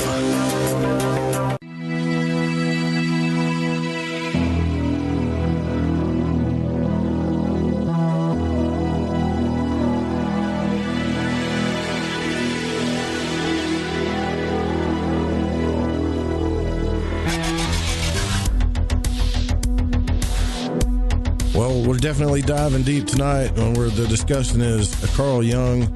We're talking about Carl Jung, everything Carl Jung, actually, with Laura London, probably one of the coolest people to speak to on this subject about is. And, it's funny, we're talking about, like, during the break, Laura, like, man, this conversation can get so scattered because there's so many aspects to Jung's work and his life and what was really going on and consciousness and all of these different things. And it's fascinating to me. But just out of curiosity, I didn't ask this question, but what was and I'm sure everybody wants to know, what was the first book that you read by Carl Jung, the first thing that you ever picked up? By him was probably Memories, Dreams, Reflections. It was, yes, because I remember where I bought that. I was in Taos, New Mexico, where I haven't been there in a while, but I used to go there every year. And there was a little bookstore on Bent Street called Merlin's Garden. Nice. And I love Merlin. Merlin's with me. I have some Merlins in my house here. And, Jung had a connection with Merlin. But Memories, Dreams, Reflections is, I guess erroneously, we're trying to get to the bottom of this, erroneously referred to as Jung's autobiography. So when you see the cover, it does say by C.G. Jung. And he did go by C.G. He wasn't actually called Carl by his family or his friends. They called him C.G. I've even heard his grandson call him C.G. Anyway, that book was kind of dictated to his secretary, Anila Yaffe, who later became an analyst herself. And it is kind of his final word, that he didn't want to write his own autobiography. He dictated stories to her and she wrote it down and it became Memories, Dreams, Reflections. What's happening right now is the Philemon Foundation, which is dedicated to publishing all of the unpublished works of Jung's. It's located in Zurich in Switzerland. They are in the process of having the protocols published because I believe they have the literary rights to the book. But there's been a delay, and I'm trying to get somebody who's involved in the project on the podcast, but because of the delay, he can't come on right now. I've actually met this man when I was in Zurich, and we had long conversations off the record. He didn't want to come on the podcast then, but he's willing to now. It might be a while. Anyway, so we're going to get further insights into that book. That's probably the most popular of Jung's books. And a lot of times I get asked that question on Twitter, where do I begin? And I don't really like to tell people where they should start or what they should read first. Well, keep in mind, too, I'm just asking where you started. But I get what you're saying because I worry about that, too. Then people are going to be like, well, that's where I should start, you know? Yeah, it's a very individual thing. And so what I did was I created a page on my website I tried to keep it of all books written by Jung, but I do have some of his biographies at the bottom of the page. What I suggest people do is just go to that page and see what pops out at you. You will be led, you will be guided by your own unconscious of what you need. Because so many times I hear stories of analysts when I would ask them, how did you become interested in Jung? They were in a bookstore and they saw this book. It just kind of stood out to them, or they saw Jung's face on the cover of a book, or somebody gave them a book, or they saw the book sitting somewhere. And so it's a very individual thing. And I would say that was the first book of his I read. But before that, remember I said that I was reading books written by Jungian analysts before I read Jung. The first book I read written by an analyst is, I later found I'm not the only one to have started with this book. It's called Addiction to Perfection, The Still Unravished Bride, written by an analyst who passed away a couple of years ago. Her name is Marion Woodman. She's in Toronto, and that's a hell of a title. I would have grabbed that book too. Yeah, that's still one of my favorite books ever written. It's a thin paperback book. Published by Inner City Books in Toronto, which I have a long history with. And everything is in that book. Everything. And it is geared toward women generally, but not necessarily. And I think that the more I think about it, because people want an introduction to Jung's work, right? That's not a bad place to start. Because Memories, Dreams, Reflections is more of Jung's life from start to finish, what his childhood was like. He had this rich inner life and this very vivid imagination, and then he didn't get along with his father very well, and he thought his father was weak, and his relationship with his mom, and then his school years, and his getting married and having kids, and his practice and all of that. And then later in life, Jung had 2 heart attacks. He did have an out-of-body experience. That's all outlined in that book. He talked about UFOs. He talked about ghosts, lots of dreams. So that's more about him and his life. But it's a good book, though. Yeah. I love that book. Yeah. But like I was saying earlier about the work we do in analysis is one thing, and then Jung's life is another thing. So the work we do in analysis doesn't necessarily have to do with Jung's life. And so Addiction to Perfection talks more about things that you can apply every day to your neuroses and to, your one-sidedness. And she brings in a lot of mythology and stories and her own personal stories. So, yeah. I want to ask you a kind of a basic psychological question here too, because I hear this a lot in our communities about the ego, right?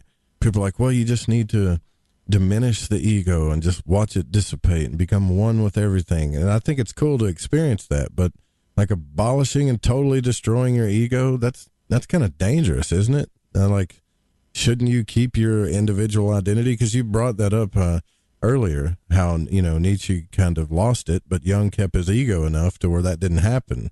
And I think it's important where people, there's just this new age idea that we should just smash the ego all the time. And I'm thinking, well, that kind of sounds like Buddhism, doesn't it? Yeah. Yeah. Right.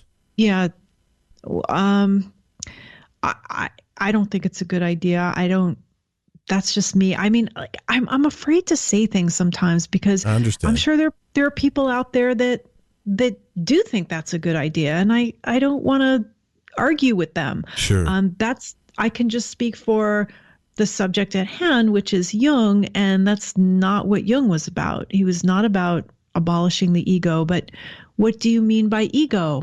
That's another topic that just came up recently because of, and I have to mention this, this K-pop group called BTS. Have you heard of them? No. No. So they're kind of, I'd say, one of the biggest bands on the planet right now.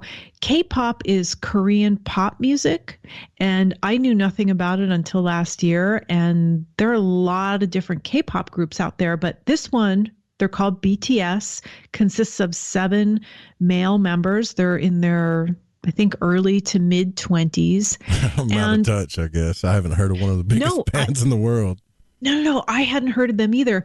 But I say biggest bands because last year they were on Saturday Night Live. They were the musical guest, and they were just on this New Year's Rockin' Eve. Dick Clark.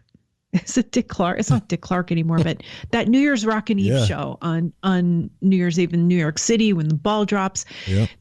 They performed there. They performed in the Grammys, all the big musical award shows, and they've done. Gotta live a sad life. This has just reminded me of how out of touch I am, and it's not your fault. But it's no. I'm so like immersed in radio and the station that in the shows that I'm not. I used to watch the Grammys every year, but I don't anymore. But it's not. It's not. Our priorities change, and I would not have watched it had it not been for this. But the reason why I mention them is because they came out with an album last year that's title is Map of the Soul Persona.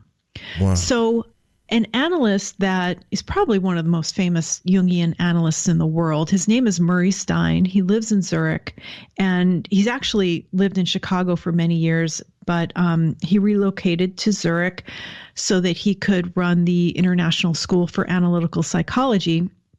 He wrote a book back in 1998 called Jung's Map of the Soul.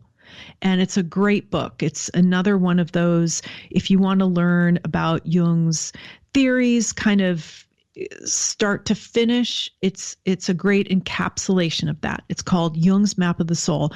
But he wrote it back in 1998, and all of a sudden we find out, and I found out on Twitter, that this up-and-coming K-pop group called BTS is coming out with an album called Map of the Soul Persona. And I'm thinking, what?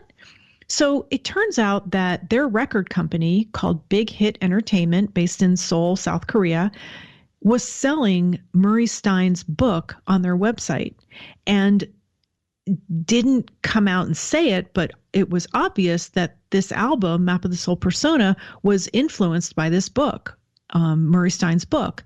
So I had done an episode with him when I was in Zurich back in 2015, and he contacted me and he said, let's do, another episode and talk about this. So we did. It was about a year ago. I think it was in March of last year. We did an episode about his book, Jung's Map of the Soul. And then BTS's album, Map of the Soul Persona, came out in April of last year.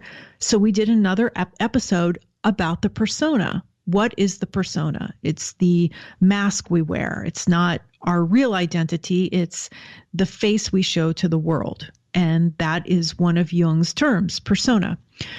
So they went on tour, and they actually came here to Chicago last summer, and I saw them. I went, and they do a great show. I mean, they're brilliant dancers. They're beautiful. And they're kind of a mixture of rap, hip hop, a little bit of pop. And it's very entertaining. So then there was all this talk about, because I guess they do their records in trilogies, that what were the other ones going to be? So there is a persona, there's a shadow, and there's an ego. So the general consensus was that was going to be the trilogy. So I'll cut to, they just came out with their follow-up album, and they call these comebacks. even though it was less than a year later, they call it a comeback. Instead of doing a separate album on the shadow and on the ego, they put shadow and ego in the same album, and they came out with like a full-length studio album called Map of the Soul 7, and that just came out in February. So Murray Stein, anyway, let me back up a little bit. They did a song just about the shadow, and I don't think we've really talked much about Jung's concept of the shadow. That's really my favorite subject. And then they did a song about the ego. And Jung's concept of the ego, when Jung uses that word, it's not the word that we use kind of in our culture when we say ego. It kind of has a derogatory feel to it, doesn't it? It means that somebody has a big ego. Yeah, that's the way I feel too. And people say like, you and your ego. I'm like, what? Yeah. Yeah. So I think that what we mean when we say somebody has an ego is that they have an inflated ego. But the term ego is a neutral term. It's actually the Latin word for I. So it's the I. Whenever we say I, anything, I am Italian, I am a woman, the I, who am I? That's the ego. And the shadow is everything that we think we are not. It's all of the hidden qualities, the things that we push away, that we don't want associated with us. So the shadow is not necessarily evil or bad or dark. It's dark as in hidden. So it's all those qualities that we don't want to be, but could be, because we all have the capacity to be everything. Now, keep in mind, though, a lot of people do not believe that. We've discussed that. We've discussed shadow work quite a bit on the show. And there are still people who be like, look, they point their finger and they go, look at that. And I'll go dark here on you, look at that murderer over there. I would never murder someone. That's terrible. I don't like they're an opposite person, someone that's completely, not them, or they were not capable of that. But I think and you can correct me if I'm wrong here, I think what Jung was trying to explain to us is because we live in a world where there's people that can do that, then we're pointing out aspects of ourselves that we don't like, because we are capable of that. Yeah. Right? That's interesting that you mentioned that, Joe, because I just used that example on the last episode that I did when I told you we were talking about Jung's terms and concepts. And when we came to shadow, that's the exact example that I used about the capacity for murder. Is the truth is, because we're human, we do have that capacity, all of us. And that's the challenge that I brought to the analyst I was interviewing. His name is Kenneth James. I said that I had somebody yell at me once, and she said that, well, I would never murder someone. Well, I know that you think you would never do it, but that doesn't mean you don't have the capacity to do it, because we can all be pushed. I'm not saying we could all be pushed to commit murder. I'm not saying that. But I am saying that we all have that capacity. And where we get into trouble is when we think that we're not something, or that we don't have something, because we do, because we all have it all. When we think we don't, we will project it onto other people. Exactly. So, yeah. Yeah, and so that's what happens with our shadow qualities, is we project them. And so part of the work we do in analysis is we take that back. We take those projections back. That's the work we do. And it takes a lot of time. And it's not an easy thing to do most of the time. And it takes a lot of humility and ego strength in, I know who I am. This is not going to overwhelm me. This is not going to, I'm not going to curl up into a fetal position and, I'm not going to lay down and die. I'm strong enough to deal with this and handle this. And sometimes it takes a while to build up your ego strength first before you go and do the hard stuff. And like you were saying earlier, that you guys just jumped into the Red Book right away. That is some really heavy duty stuff. And sometimes I think that we might need more of a foundation first in what Jung was about before we can understand what's going on in the Red Book. We did 2 episodes and I just backed off of it. I was like, we're not ready for this yet, you know? Like this is we spent 30 minutes talking about 4 sentences in one part of it, you know? Yeah. Going back and forth. I know that some analysts had a difficult time with it at first too, and not everybody likes the Red Book. I mean, it's almost written like poetry in a way. And that's, I mean, if I'm being honest, it's not, I don't like gobble that stuff up. I'm not, it's really not my dish. But I do want to understand it, and it is Jung, and it's very important to understand all of Jung, because like Lance Owens was saying, that it's all there. All of Jung's theories are all rooted in the work that he did in the Red Book. Yeah. Everything stems from that.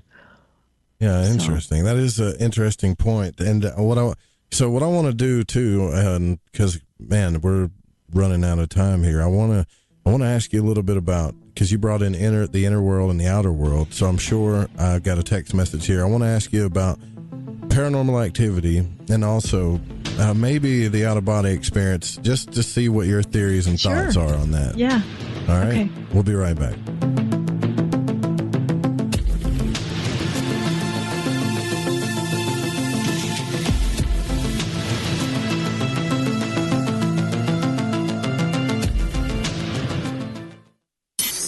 In your face, all over the place. We're online 24/7. 24/7. You're listening to the hottest internet station. Listen, I want to tell you about G.I. Joy from GetTheT.com. It's the best alchemical concoction of goodies for your stomach and digestive system I can recommend, and that's all based on my experience. Packed with colostrum, acidophilus, aloe, peppermint, and turmeric. If you do your own research, then you know this is the bee's knees for the stomach and digestion. Now, due to Big Brother's ears and the eye in the sky, you know I can't go into the details about what it helped me with. All I can say is I got relief. It's non-GMO, no fillers, no preservatives, manufactured right here in the US of A, and delivered to you by the only people who stay on top of the game and are out in front. Go grab a bottle of G.I. Joy at GetTheT.com and see what all the fuss is about. Again, that's GetTheT.com. AncientLifeOil.com. For your CBD needs, just remember, AncientLifeOil.com. What does it do for the body, you ask? I can't say due to the people in the suits that run the industry. Big Pharma's all over CBD because of its well, you know what I mean. Research the benefits of CBD on Google and come back to AncientLifeOil.com and purchase your CBD today. Non-GMO and all organic. You don't want to be using a petroleum product. You want to be using the cleanest CBD product on the market. AncientLifeOil.com. We even have CBD for your pet. Help your pet's discomfort. Help your discomfort. Log on to AncientLifeOil.com. That's AncientLifeOil.com. Newly reduced prices to pass off the savings to the most important person. You. AncientLifeOil.com. And one more thing, we have topicals too. So if you have joint pain and some different issues that are going on in your body, you might want to use a topical. Think about it. AncientLifeOil.com. Hi, this is Aaron Hunter, host of Real Paranormal Activity, the podcast where we tell real paranormal experiences of people from around the world. And we also conduct interviews with authors, investigators, psychics, and mediums. Real people. Real stories, real fear. Thursdays at 6 p.m. Pacific, 9 p.m. Eastern on the Fringe FM. See you then. My name is Jake. I'm from Billings, Montana, and I am a void walker. Hey, Joe Root. Thanks for lighting the void. This is Janine in the bluegrass of Kentucky, and I am a void walker. What's up, guys? This is Daniel from San Marcos, Texas, and I'm a void walker. I listen to the show to keep myself aligned with the world. Hi, this is Laura, a.k.a. Laura Lavender. I'm from Las Vegas, and I listen to Lighting the Void because it helps me understand some of the strangest experiences I've had. So thanks for all that you do and for always being there for us, Joe.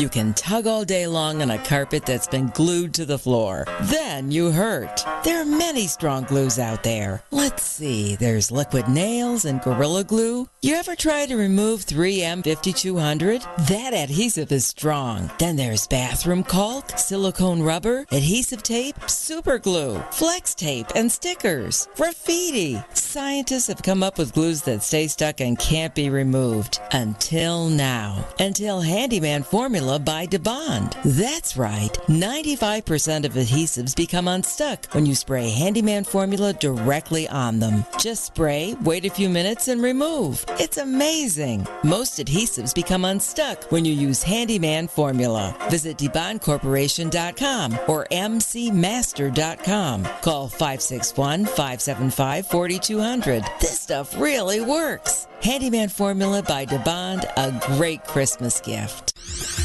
Ever seen an extraterrestrial? It can be hard to believe they exist unless you've seen one for yourself. What if I told you I've seen them my whole life, but have never had a witness who shared the encounter with me? Now, what if I told you I saw 4 of them, 2 with blue skin, and there are over 20 witnesses to this CE5 event? My new book, The Blue Beings, Visitation at the UFO Conference, documents actual accounts from real witnesses, many of which have gone on record to attest to this otherworldly reality. Be a part of the quantum paradigm shift that is taking place right now. Go to johnpolkmedia.com to get your copy of The Blue Beings, Visitation at the UFO Conference, on sale right now at johnpolkmedia.com. That's JOHNPOLK media.com. This is the Rogie Report news on the Fringe FM.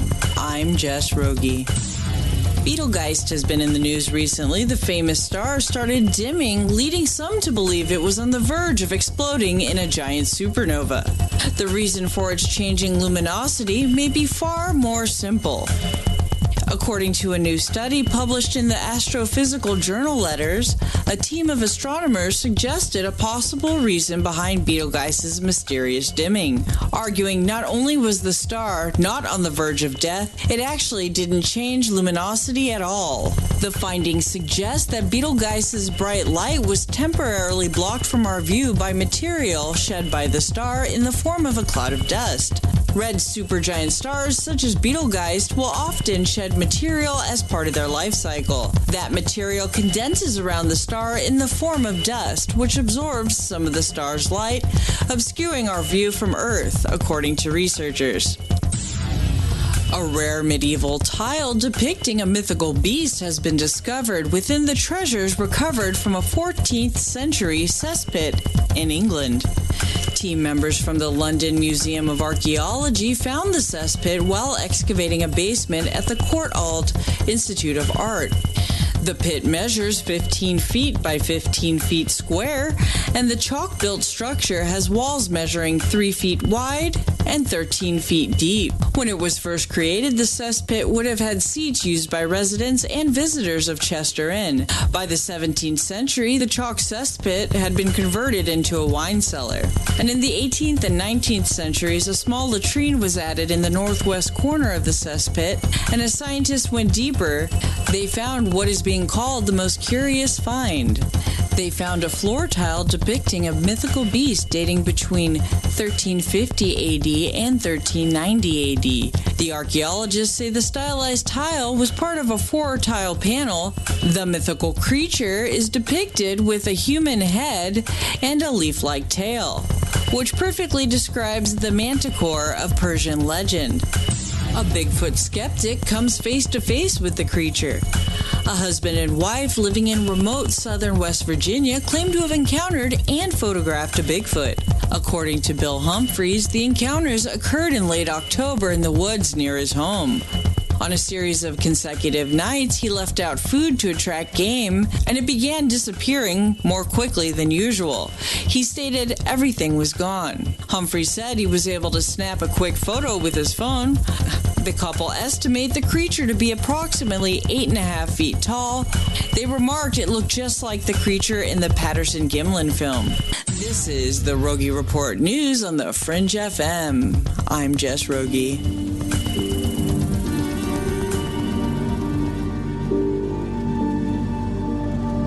You're listening to Lighting the Void.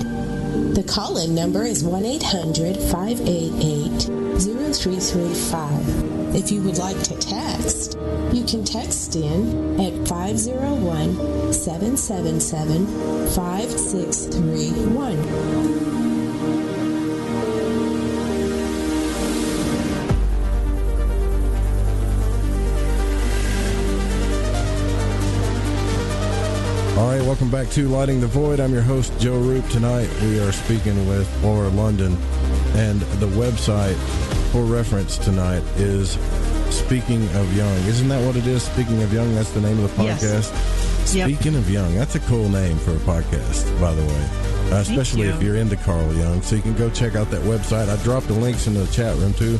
And before the break, you were talking about all the books and stuff, so I dropped that link in there, too, is speakingofjung.com/books, and all of the works are there as well. And, you know, earlier in the show, you mentioned something about the inner world and the outer world. And I told this story, and I'll tell it to you real quick. I got a buddy that used to come over here to the studio, and he would tell me, like, he called, you know, he's a religious guy, so he thought that that I was haunted or stuff.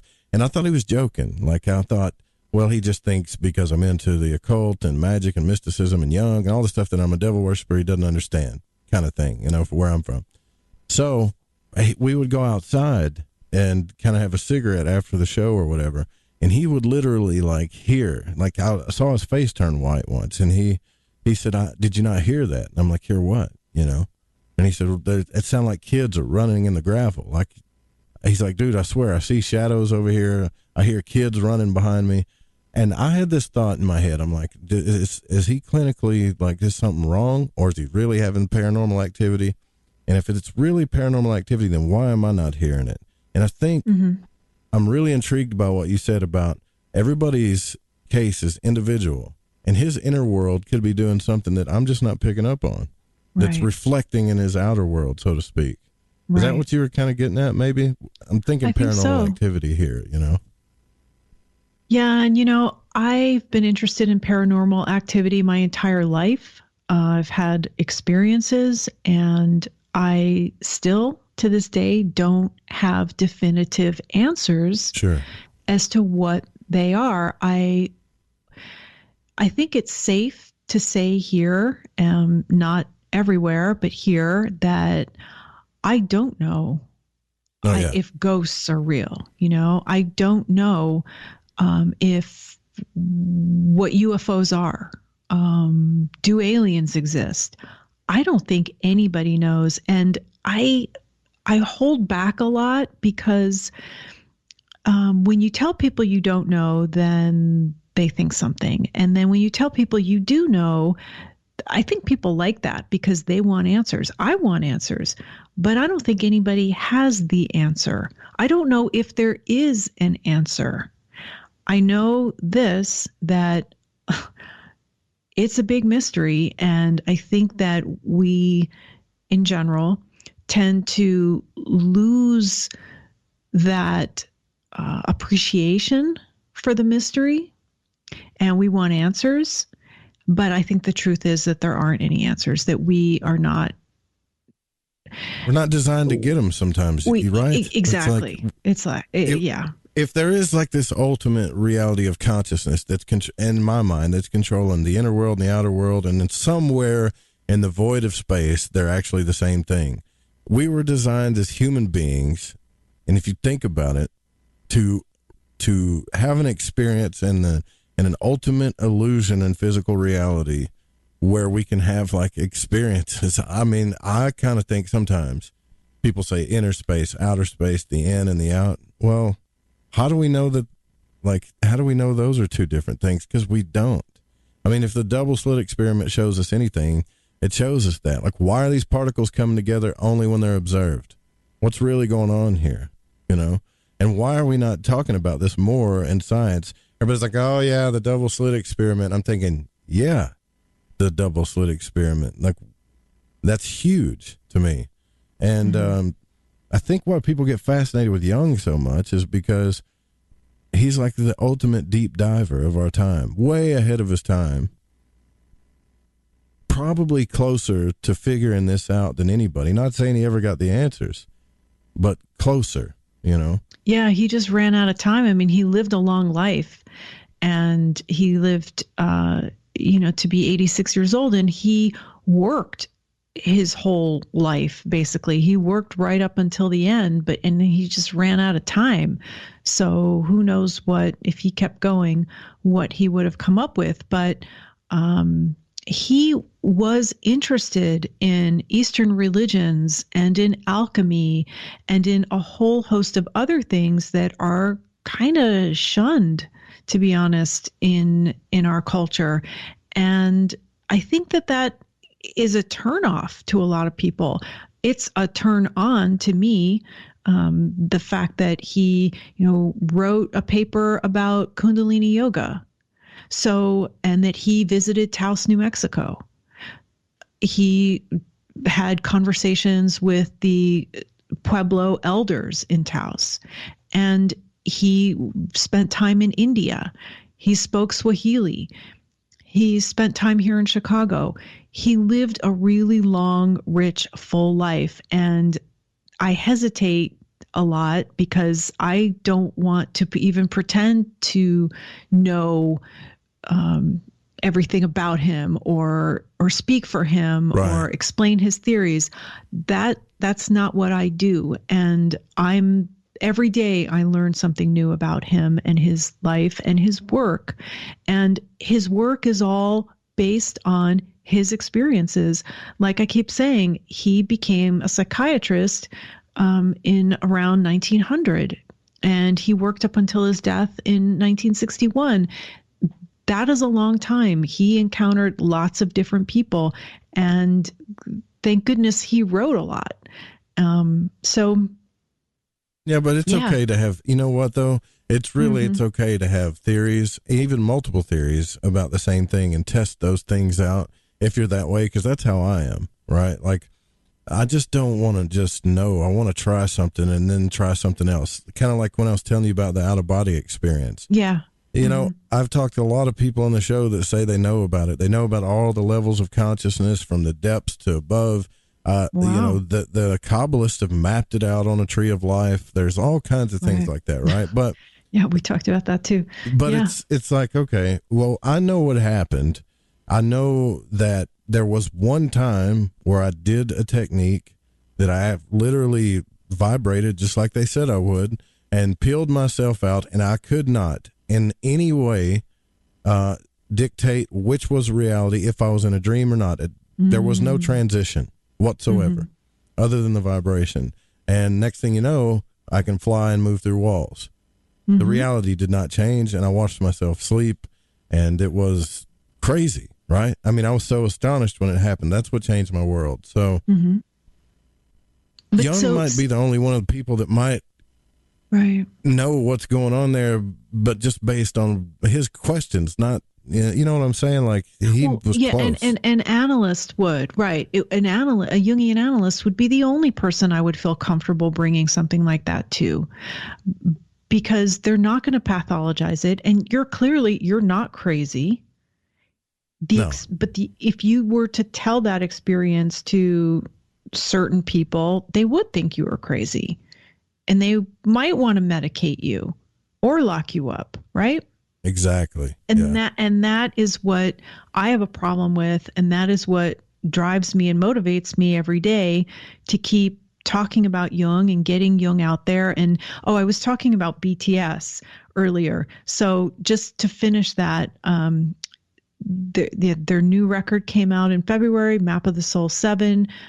There's a song on there about the shadow, a song on there about the ego, and they brought a lot of attention to Jung, to Dr. Stein's book, Jung's Map of the Soul. And what has happened also as a consequence of that is that Chiron Publications has come out with a new book series with Murray Stein, the Map of the Soul series, and they are very thin paperback books. They're very manageable and they're very basic, and they go over Jung's concept. The first volume is on the persona, the second volume is on the shadow, and now they're working on another volume on the ego. So why I brought that up is because they are bringing Jung, BTS, Chiron Publications, Murray Stein doing these episodes of Speaking of Jung, bringing Jung's work to a whole new audience. And that is why I have over 13,000 Twitter followers, because most of them are BTS fans who have become interested in Jung. Fascinating. Because of BTS. And something that I neglected to say earlier when we were first talking about Jung, when I first got involved, I had heard that Jung's psychology was the psychology of midlife. So he doesn't talk about children much. There is a book on children's dreams based on seminars that he gave, but for the most part, Jung does not talk about children. He's not a developmental psychologist, and he mostly deals with the issues that we encounter once we've reached midlife, which is late 30s, early 40s, second half of life stuff. Well, now it's being said that, well, no, Jung can appeal to younger people too. So I entered analysis when I was quite young. I was just in my 20s. In general, most people don't enter analysis until they've reached midlife, but it can happen at any time. So Jung is being brought to a whole new audience. He seems to be much more popular. I think I already mentioned this before, than he was when I first started this. And then I just heard Dr. Owens in a lecture say that we're at a threshold of re-understanding Jung. So more and more of his work is being published, and it's reaching a wider audience because of the internet, right? Shows like yours, shows like mine. Yeah. And we have more access to books now, YouTube videos. So audiobooks, podcasts, yeah. You see what happens, like when the collective unconscious I believe that the internet is a tool that might have been created by a few men, but the collective unconscious created. Think about that. Now, here's the thing. Like, not too long ago, and if you want to look at history, not too long ago, we had a guy create the telephone and go, you know what, I want to talk to somebody that's not here. And everybody's like, what? You know, that's stupid. You can't do that. Now we have a tool where not only we can talk, we can collaborate instantaneously in several different ways. I mean, people are doing things. I mean, everything's picked up. Podcasting, if you want to look at it if you want to look at it relationship-wise, there's more people in long-distance relationships than ever because of the interaction of things you can do on the internet. Yeah. There's all kinds of stuff happening right now. And occultism, magic, mysticism, and now I'm hearing Jung are on an all-time high. Higher than they've ever been. It's in the media and everything. And a lot of it scares a lot of the old ways, right? They're like, oh, you know, we're giving into the devil kind of thing. And I'm like, I think we're actually going through maybe just now starting to understand our potential, you know? Good point. Could be, hopefully, right? Yeah. Yeah. And the connection between the personal, like earlier I was talking about the personal unconscious and the collective unconscious, the connection between the personal and the collective is really fundamental to Jung's psychology. And so what you're saying is, as far as the internet being a reflection, right, of us and being the collective, makes a lot of sense.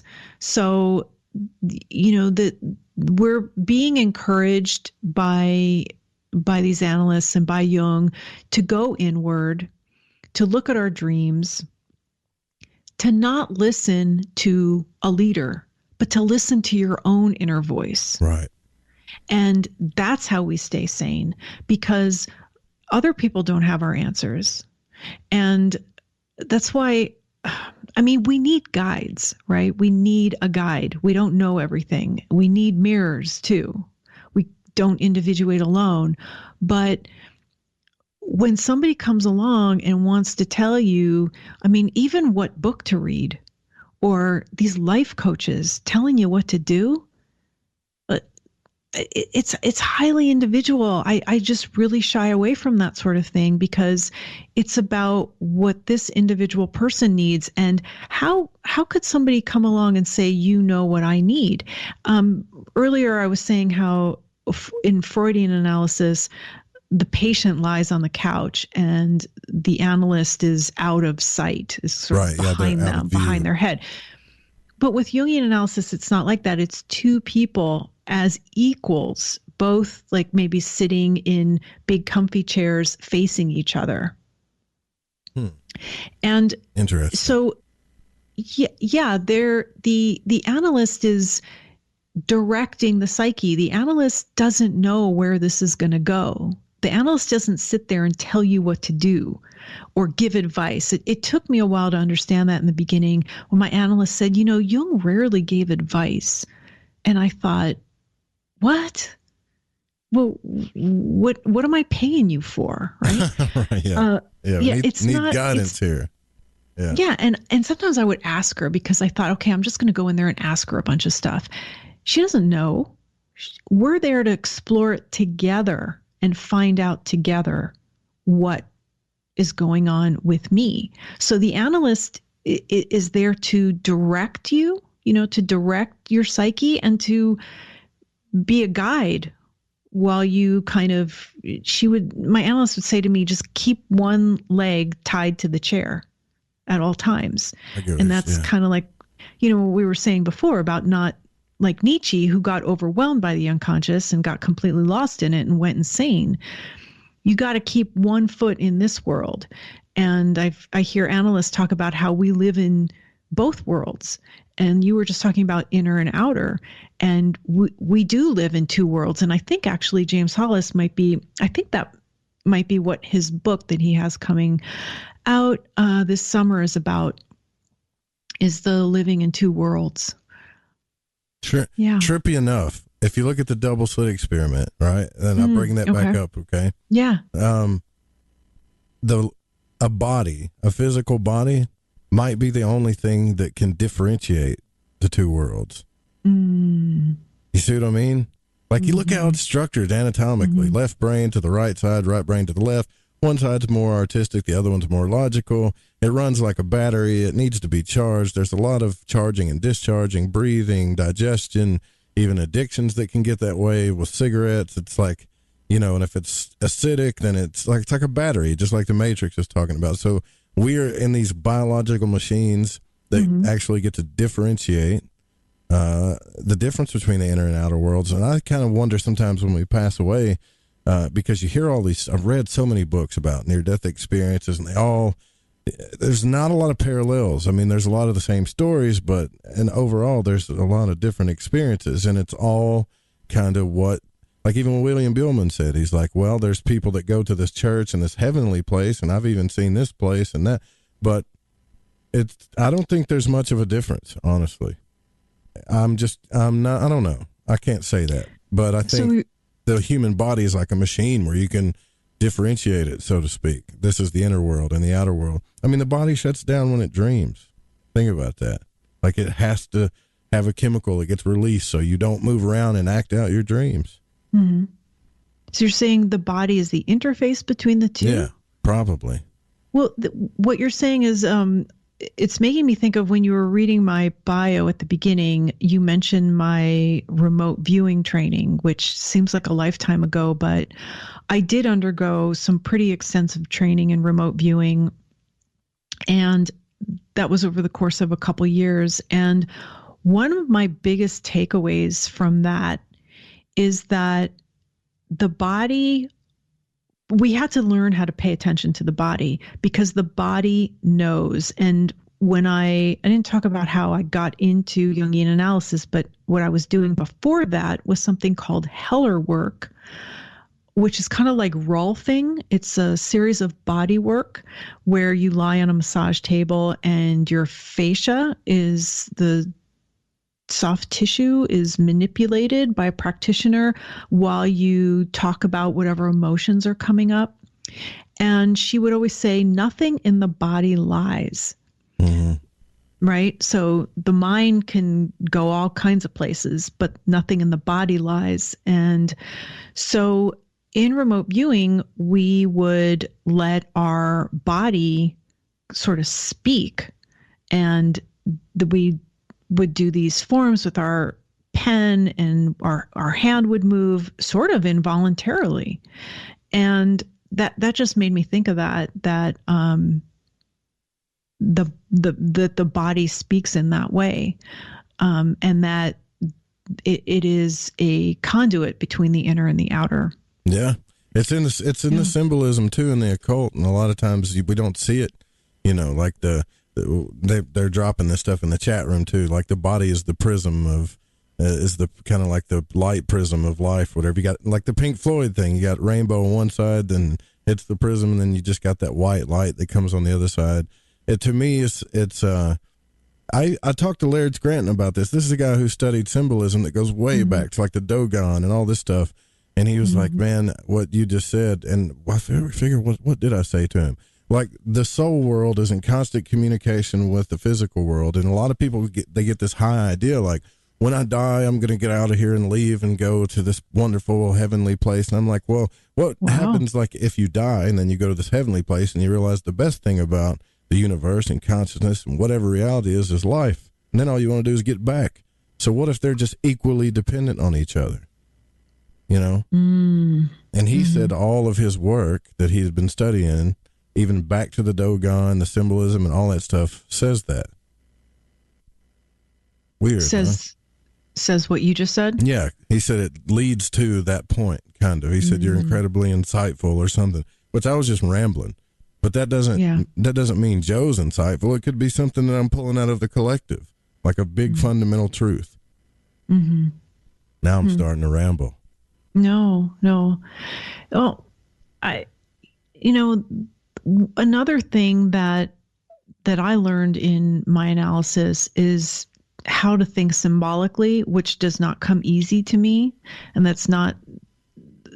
it was kind of new to me. And that sometimes I would look at whatever was happening in my body and look to interpret it symbolically, because anything that is going on in us that doesn't get our attention will ultimately manifest in the body. Mm-hmm. And those symptoms are what we work with. What is going on there? What is manifesting in the body? That makes sense. So, yeah. And these things aren't easy, and they're not cut and dry, and they're not something it's not something that can be resolved in a short amount of time. I mean, it takes as long as it takes. And in our society, I mean, we want quick fix. We want answers right away. Insurance, wants things treated in 6 sessions or something like that. And that is not the way analysis works. And like I said before, doing work on yourself is just not a popular thing. It turns a lot of people off, and people don't want to talk about it. And it's not an easy thing to have a discussion about, because you get weird looks, and I'm sure it's like when you want to talk about magic or out-of-body experiences, you just can't talk about that with everybody. No way. Yeah. And but it's cool. What's cool is Laura, is I can talk about it with you, and we're already at our last break here, so yeah, we'll be right back. Laura London, we're talking Carl Jung tonight. And I'm hoping we'll get to have this discussion again one day soon. We'll be right back.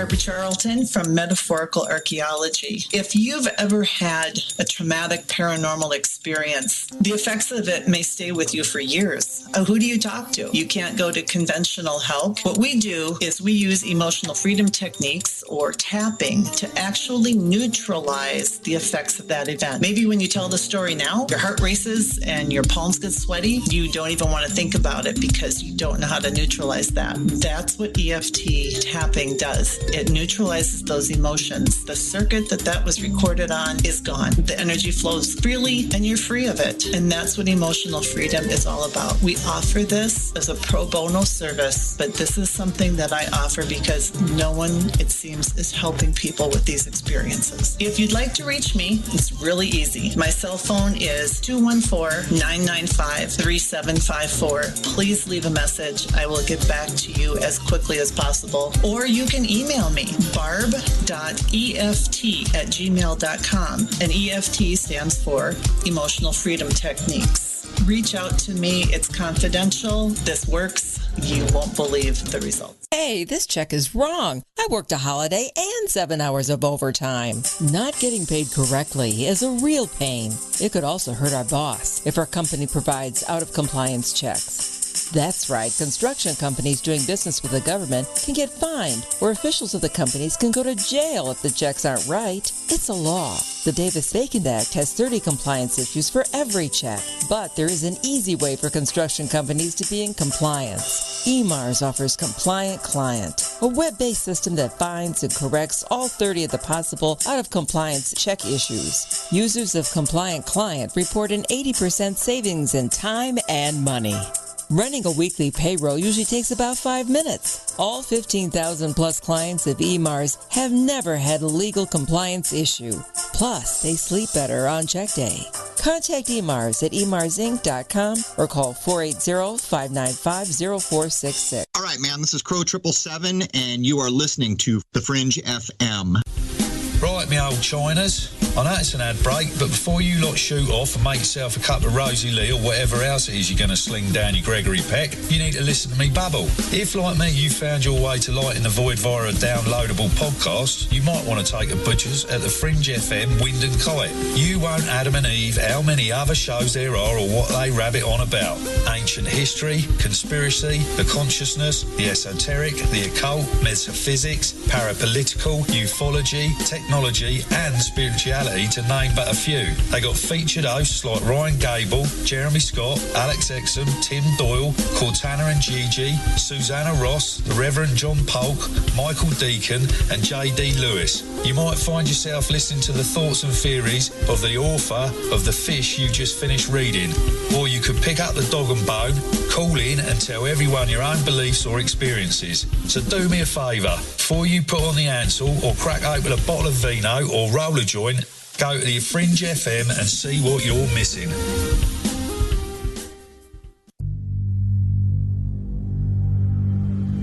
From a cave in the depths of your mind, it's Lighting the Void with Joe Root. Hey, this is No Way Jose, a Northern California Piscean stuck in the Arizona desert. I'm a void walker, and I got the shoes to prove it. So what do I do when my soul yearns to delve deep into the realm of the unknown? I aim my satellite straight into the night sky and catch a smooth ride on the KTLK-DB radio waves. I tune into Lighting the Void with Joe Root on the Fringe FM. Joe, Lighting the Void is the best show on the planet. This is Barney, your friend from Facebook. Thank you and all the crew for all you do. Namaste, my friend. This is Macon from the foothills of North Carolina, and I am a void walker. G'day, void walkers. This is Lily from down under Australia. The world may be small, the enigma is greater. So let your curiosity take you for a journey with Joe Root. Hey, this is V, coming in from Central Maryland, and I am a void walker. This is Kevin Doherty, a beginner void walker. I'm from Vancouver, BC. I know a little about a lot, and as Leonard Skinner said, I'll guess the rest. I learned a lot from Mr. Root and the show, and I heard it from the beginning. I knew right then he was going to be a new Art Bell. Thanks for all your shows, and keep it up. Hey, this is Derek from Mass, aka the Night Stalker, and I'm a Void Walker. This is Mark from Chicago, and I walk the void to ascertain what is consciousness. My name is Jared Johnson, and I'm from Humboldt County, California. I do not know all the answers to the questions about reality. I do not claim to know the ultimate truth about life. I seek that which has been made hidden as a part of a family of explorers of consciousness. I'm a Void Walker. Thanks, Joru. The Fringe FM isn't just a radio station. We also provide services for all your audio production needs. If you are interested in live radio or pre-recorded podcasts, we're here to help. We even do audio enhancements and voiceovers if needed. If you want to do a podcast or live radio show and even want the option to syndicate on terrestrial radio, from simple audio file enhancement to live production and call screening, we have you covered. We have worked with some of the best professionals in the business in order to provide coaching instruction for content creation, show structure, and more. Contact The Fringe Digital Media for more at info@thefringe.fm. That's info@thefringe.fm, or call 501-777-5631 for a consultation. Hey, I'm J.M. DeBoard, and when I want to talk about dreams, I look up my man Joe Root and his show, Lighting the Void.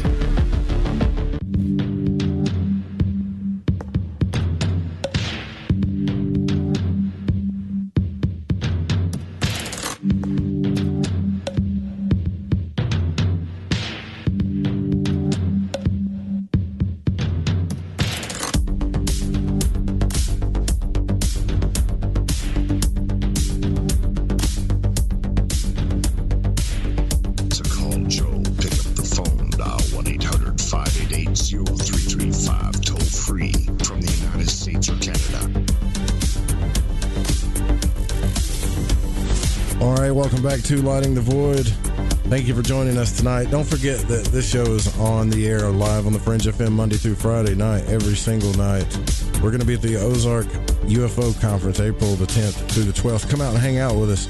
And this show is also run by donations. The sponsors take care of the network, so if you like the show and you can donate, please do so, or grab some of the swag at the shop. And I know a couple of you have donated since we've been asking for donations, so I really appreciate it. And the guys, the people, you know who you are, we'll be giving out all of those names shortly too. And some people got some shirts. Make sure you send in those pictures. Like, please, I want to see the pictures of you wearing your Void Walker shirts. All right, so Laura London is our guest tonight. The website is speakingofjung.com, also our podcast. And I wanted to discuss something real quick since it's our last segment right now with you that I think was huge, is like synchronicity. And Jung, you said, well, a lot of people don't know that Jung coined that term, synchronicity. And I feel like if this is something, Laura, that we really start paying attention to, that it can become powerful in our lives. But in my life, it's become overwhelming. And I'm just curious, like, when you learned about synchronicity, did it become overwhelming for you, or did you just dive into it?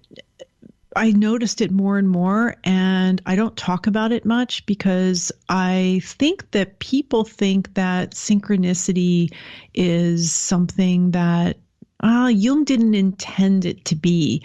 And like you and I were talking earlier about why am I so hesitant at times to say things, it's because, it's kind of hard. These things aren't popular, and I don't like to burst people's bubbles by saying, well, actually, Jung didn't say that, or Jung didn't believe that, or that wasn't Jung. Like the Myers-Briggs personality test. That is based on some of Jung's work on typology. And Myers-Briggs is what tells you if you're introverted or extroverted, and one of the four functions. So Jung just had those two modalities and then the four functions: thinking, feeling, sensation, and intuition. Myers-Briggs added all of these other things. And I talked about that on the last episode I did. It's not something that you are born with and never changes. It is dynamic. It does change and shift. So with synchronicity, It is actually, when I started my podcast, I wanted the podcast to be about synchronicity. And I had this thing where I was going to ask at the end of every interview, I was going to ask the analyst, what is synchronicity? And then shortly after I started the podcast, a movie was made called What is Synchronicity? And a couple of the analysts that I've had on the podcast have segments in that movie. And I think it's available on YouTube. But synchronicity is defined, it seems, differently by different people, which I find odd. So it is a phenomenon where an event in the outside world coincides meaningfully with a psychological state of mind. So it is technically an acausal, meaningful coincidence. But in one of the recurring themes in this show tonight is the inner world and the outer world. And that is what synchronicity is about the outer world and the inner world and the connection between the two. And Jung also used another term for it, the psychoid archetype, which I'm not going to get into right now, but synchronicity where the outer world is mirroring something in the inner world. And when I was asking Dr. James about it last week, he said that it has a purpose, right? It's the unconscious trying to get your attention. So usually we say, oh, I experienced the synchronicity. Isn't that interesting? Or, I don't know, bragging about it or being happy about it. But Dr. James is like, wait a second, we need to do something with it. It's trying to get our attention. So it needs to be kind of lived forward or worked on to move us towards something. And that's where the work comes in. Once again, it's more work. We can't just sit and enjoy it and say, I had this interesting synchronicity. Well, now I have to do something with it. I mean, it's like more work. So that is the purpose of it. And Jung also when he wrote his paper about it, which can be found in volume 8 of his collected works, he talked about the relativity of space and time. And he actually worked a lot with the physicist Wolfgang Pauli and analyzed some of his dreams, and then actually referred him to a female analyst. And he worked with her, but Jung and Pauli had a long correspondence, and those letters are published in a book called Atom and Archetype. And also there is a relationship, a correlation between the founding of modern physics, quantum mechanics, and Jung's psychology, analytical psychology. And that's a very interesting story about the parallels between the two things. Oh, but cool. Again, it's a mystery. It's the fact that the inner world and the outer world are connected and they're not separate. You know what I feel? There? Yeah, I'm here. I just feel like it's like a guidepost too. Like, here's the thing. If I'm not experiencing synchronicities, or if everything's just kind of, like Greyhound Day, not Greyhound Day, Groundhog Day. Oh, right. Where everything's just like the same and nothing's happening. From my experience, and this is just me, I'm not going in the right direction. Mm-hmm. And then when I start to experience synchronicities and see the cycles in my life, and I think most of us know what I mean by that, at least what I think about that. It's like not only do you get rewarded, but they really start showing up, I guess is what I'm trying to say. And to me, I use it as like a guidepost almost. As a guidepost. What if they're there happening all the time, and the great part that happens is that we're noticing them? Yeah, you just change your perception and you just start. Yeah, I see what you're saying. Like they were there the whole time. It's happening all the time. Yeah. And we don't always notice it. Like think about when a song comes on, just as an example. Like if you walked into a room and a song was playing and you were just humming it in your head, or you were on tune with it, or like you think about a person and they call. Well, I don't know about the person thing, but I know this, like when I'm thinking about a song or something and then it comes on like that, that's something I should pay attention to. And right. Who was it? It was Lon-Malo Duquette, who's like a Thelemite, a practicing magician. He does this thing called TV Mancy, right? Where he'll ask a question. He's so in tune with synchronicity in his life. He'll ask a question to himself and then start flipping through the television and then hit, turn off the mute button and hear what they say. And he gets the answer. And I'm thinking, what? That don't work. But I tried it and it kind of does work. I think it does work. I think you can use anything with that. A book. Some people use the Bible, but I've never heard of using TV. That's interesting. I think that, wouldn't that be a form of divination? Yep. Yeah. But it's like using, is divination not using synchronicity to your advantage? Learning how to tap into it. Kind of like, man, I wish I could give this example, but it's so personal. When you got a really big question, I'm talking about something that's emotionally plaguing you, and then you just walk into a room and you watch like the end of a show or something, and these two people are having a conversation, and your question gets answered in a profound way. I've seen that happen like 3 or 4 times, at least in the past 3 months. And I'm thinking, okay, is it my brain just switching this because I'm focused on this thing? But this is the real answer, because when I follow it, it changes my life for some reason. It's weird. It's hard to explain.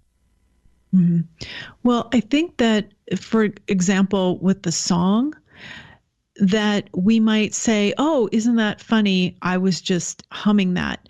Yeah. Well, we need to take it further. I think what Dr. James was saying to me on the podcast last week is that we tend to stop there when we recognize that there was synchronicity. We need to then look at, okay, what are the lyrics of this song? What are my connections? What are my associations to it? And find maybe the message in it. That we don't always do that. Just like with a dream, where we might wake up in the morning, remember the dream, think about it, and then it dissipates and it goes away, and we haven't done anything with it. So here we have a message from the unconscious, and which is gold, and then we don't really do much with it. And again, that's where the work comes in. And it's time consuming, writing down your dreams, going over them, working with somebody on associations, keeping track of it. So yeah, it's work. This is work on ourselves, and which I know you're, familiar with. Yeah, I'm doing it through this radio show, actually, to be honest with you, talking to people, because I feel like relationships, circumstances, jobs, everything in our life is kind of mirroring what we're going through in some form or fashion. And so when you express yourself, you interact with those relationships and circumstances in your life, jobs, like I said, everything, set and setting, then the communication starts, or at least it begins, and then you kind of dive into it. But, with the few minutes we have left, what I'd really like to do is ask if, like you could tell us how everybody can, listen to your podcast, read anything that you've wrote. Are you speaking at any events coming up, or, what's going on with you?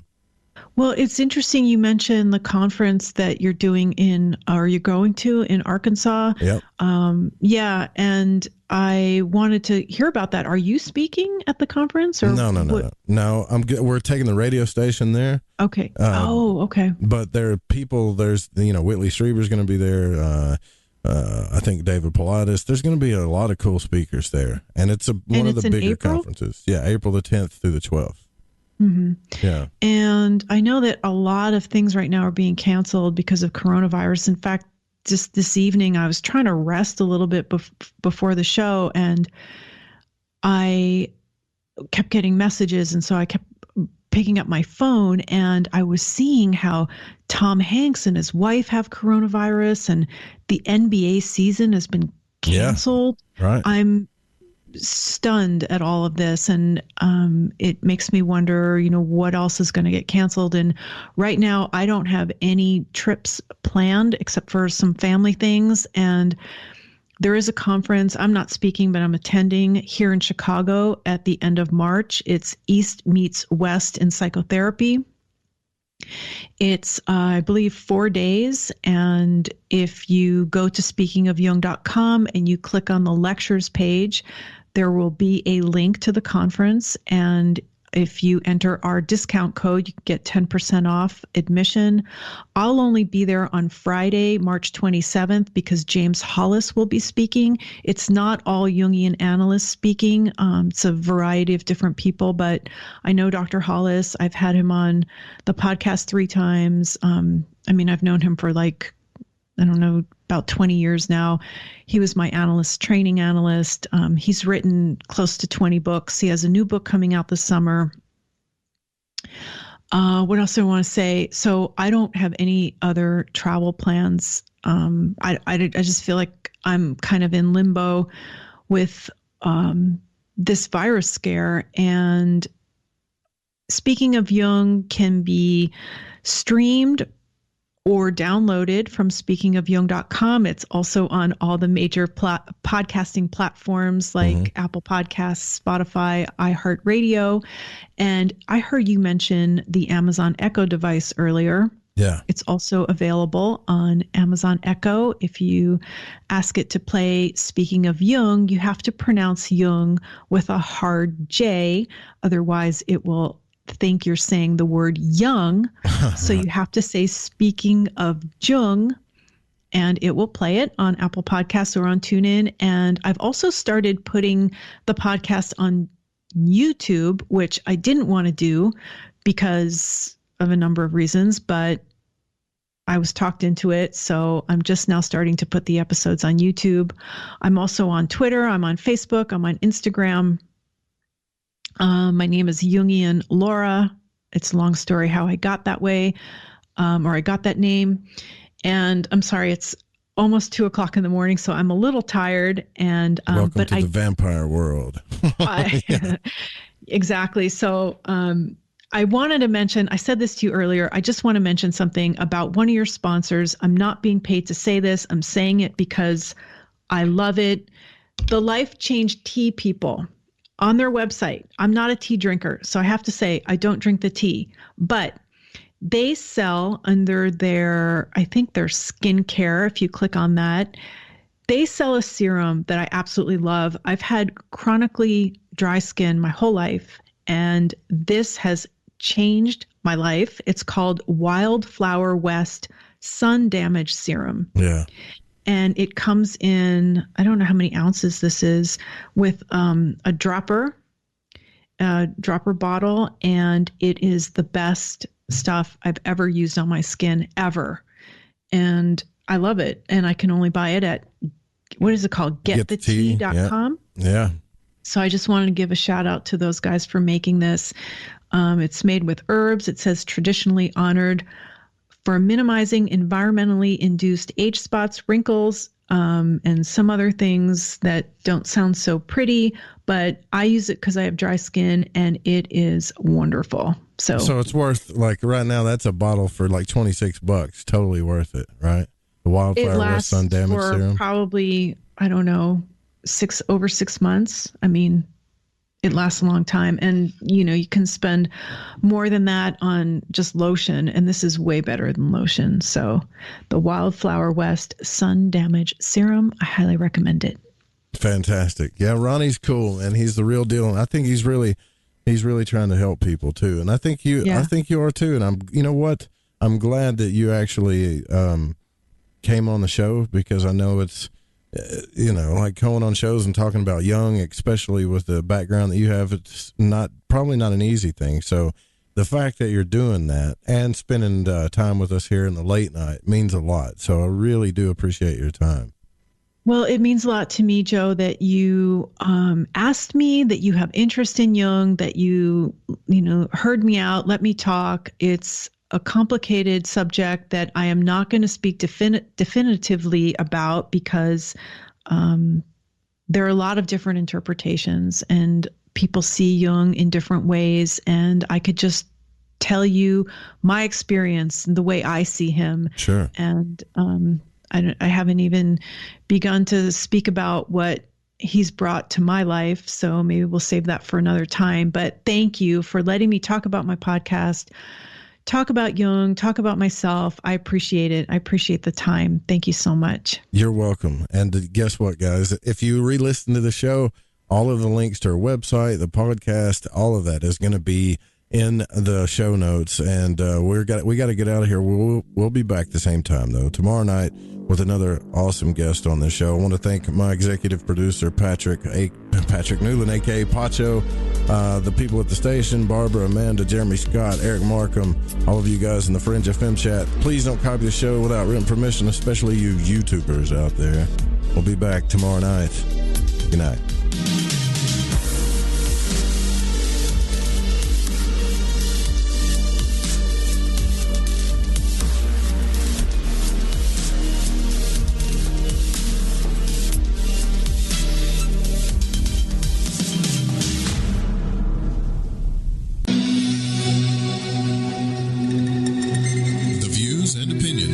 On this program do not necessarily reflect those of the Fringe FM, KTLK Digital Broadcasting, its sponsors, affiliates, or staff.